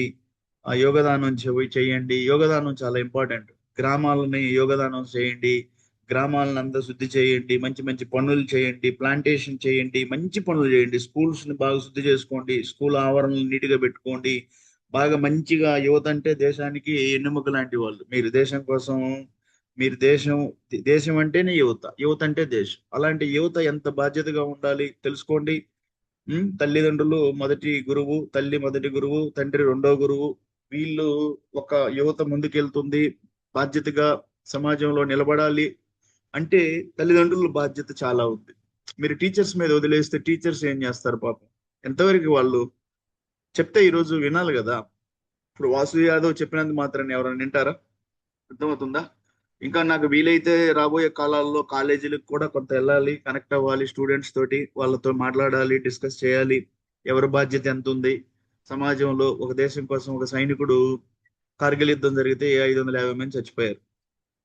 ఇంత పెద్ద దేశంలో వాళ్ళు చేసిన త్యాగం, ఎంతో మంది ఈ భారతదేశానికి చేసిన ఫ్రీడమ్ ఫైటర్స్, దేశం కోసం ఎంతో మంది అమరవీరులు వాళ్ళ జీవితాలను బలి చేసుకున్నారు. ఇలాంటి దేశంలో మనం పుట్టాము అంటే ఈ దేశం కోసమే. మనము మాతృభూమి, మదర్ ల్యాండ్, తల్లితో సమానం. సో ఇక్కడ ఈ దేశంలో పుట్టాము అంటే ఈ దేశానికి మన జీవితం అంకితం. ఇంకా వేరే థాట్ రాకూడదు. అది దేశభక్తి కాదు. ఎందుకంటే ఇక్కడ పుట్టి ఇక్కడ తింటూ ఇక్కడ ఉండి దేశం మీద నేను ఎగనెస్ట్ గా ఏం చేయలేను, చేయకూడదు కూడా. అది ఏంటంటే తప్పు అవుతుంది. అది ఎథికల్ కాదు. ఎథికల్ అంటే నైతికత కాదు, అది చాలా తప్పు కింద ఆలోచించండి. మీరందరూ చదువుకున్నారు, మంచి మంచి ఉద్యోగాల్లో, మంచి మంచి, నేనేముంది ఆర్మీలో చేసిన 30 years ఒక టెక్నికల్ ఇంజనీర్ గా ఎన్నో 30 సంవత్సరాలు సమాజానికి దూరంగా బతికొచ్చాను. మీరందరూ సమాజంలో ఉన్న మేధావులు, విద్యావేత్తలు, మీ అందరినీ కూడా రిక్వెస్ట్ చేసేదంటే భరతఖండం, భారతదేశం, ఈ భారతదేశంలో మనందరం కూడా దేశానికి సపోర్ట్ గా ఉండాలి. దేశం అంటే మట్టి కాదు, దేశం అంటే మనుషులు. కాబట్టి మనందరమే ఇక్కడ పుట్టాం కాబట్టి ఈ దేశ భక్తి, దేశం మీద ప్రేమ. ఎందుకనంటే ఎంతో మంది త్యాగ ఫలితం ఇది. మనకి ఈ దేశం ఈ రోజు వచ్చింది అంటే మనకి అట్లా ఊరికి రాలేదు. కాబట్టి వాళ్ళ ఆత్మలు శాంతించాలి అంటే మనం మంచి పనులు చేయాలి. ఇప్పుడు నేను 30 years చేశాను. నేను కూడా ఉద్యోగం చేసుకొని స్వార్థంగా నాకు ఉద్యోగం, డబ్బులు డబ్బులు అని తిరగచ్చు. కానీ మనకి సంస్థలో మీకు తెలుసు ఎన్నో సేవలు జరుగుతున్నాయి. Lakshminarayana Krishna foundation coding classes చేశాను నేను ఎన్నో రోజులు. Java, Python, C++, Java script, front and back end చెప్తా వస్తున్నాను. తర్వాత గోశాల, దగ్గర ఉన్న గోశాలకి, మా సొంతూరులో ఉన్న గోశాలకి, చాగిచర్ల గోశాలకి నేను అడాప్ట్ చేసి మన దాతల చేత దాదాపు 3,25,30,000 దాకా మనం పోయిన సంవత్సరం 2025 నుంచి 2026 దాకా ఇచ్చాం. ఈ ఆగస్టులో నేను ఇంటికి వెళ్ళి మళ్ళీ గోశాలకి ఒకరిద్దరు ఎవరైనా ఇంట్రెస్ట్ ఉన్న వాళ్ళని తీసుకొని వెళ్ళి ఒంగోలులో కొంత దానా ఆ, కొనుక్కొని తీసుకెళ్లి అక్కడ ఇచ్చి హ్యాండ్ ఓవర్ చేసి వీడియో తీసి మీ అందరికి, దాతలు కొంతమంది నాకు డబ్బులు ఇచ్చారు కాబట్టి వాళ్ళందరికీ పంపిస్తాను.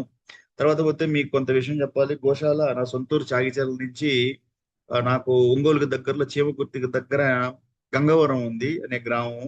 అంటే అది కొండ ప్రాంతం కాబట్టి అక్కడ గోవులకి పచ్చిగడ్డి బాగా ఉంటుందని అక్కడికి తీసుకొచ్చారు.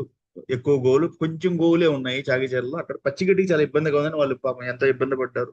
మీ అందరూ తెలుసు, మనం కూడా పోయిన సంవత్సరం నుంచి ఈ సంవత్సరం దాకా ఎంతో ఎండుగడ్డి తోలేను నేను. దానా కొన్నాను 3,25,000 లెక్క ఉంది నా దగ్గర. వీడియోలు పంపించాను మీకు అప్పుడప్పుడు. మనకి గో సంరక్షణ కమిటీలో పంపించాను లెక్కలన్నీ కూడా. సో అది గంగవరం దగ్గర గోశాల అక్కడికి వచ్చింది. మిగతా ఓళ్ళు కూడా అక్కడికే మారుస్తారని చెప్తున్నారు. మొత్తం అక్కడికే వస్తుంది, గడ్డికి ఇబ్బందిగా ఉంది కాబట్టి.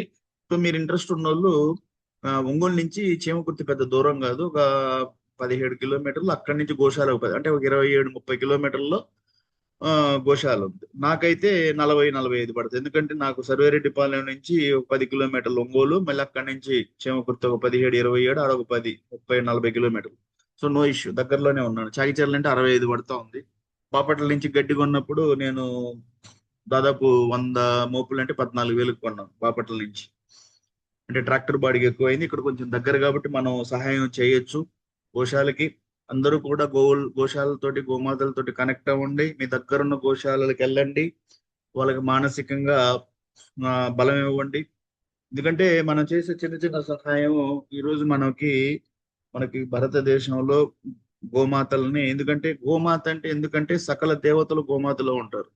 గోమాతల్ని అమ్మని లలితా త్రిపుర సుందరి, లలితా సహస్రనామ స్తోత్రంలో 121వ శ్లోకంలోనూ 121 గోమాత అని కూడా సంబోధిస్తారు. ఆమెని 1000 నామాలతో పిలుస్తారు కదా. శ్రీమాత, శ్రీ మహారాజ్ఞి, మత్సింహాసనేశ్వరి అని అంటాం కదా లలితా సహస్రనామ స్తోత్రాల్లో. సో 1000 నామాల్లో పిలిచేటప్పుడు గోమాత అని కూడా పిలుస్తారు. సరే, జై హింద్. క్లోజ్ చేస్తున్నాను. జై హింద్. రేపు కొంత కృష్ణమూర్తి పద్ధతులు చూస్తాను. ఎందుకంటే కృష్ణమూర్తి పద్ధతి మీ అందరికి కూడా అలవాటు చేయాల్సి వస్తుంది. నాకు తెలియాలి అట్లా ఎలా అనలైజ్ చేస్తారు అనేది. చిన్న చిన్నగా అది కూడా ఎప్పటి నుంచో చెప్తా వస్తున్నాం మనం. జై హింద్.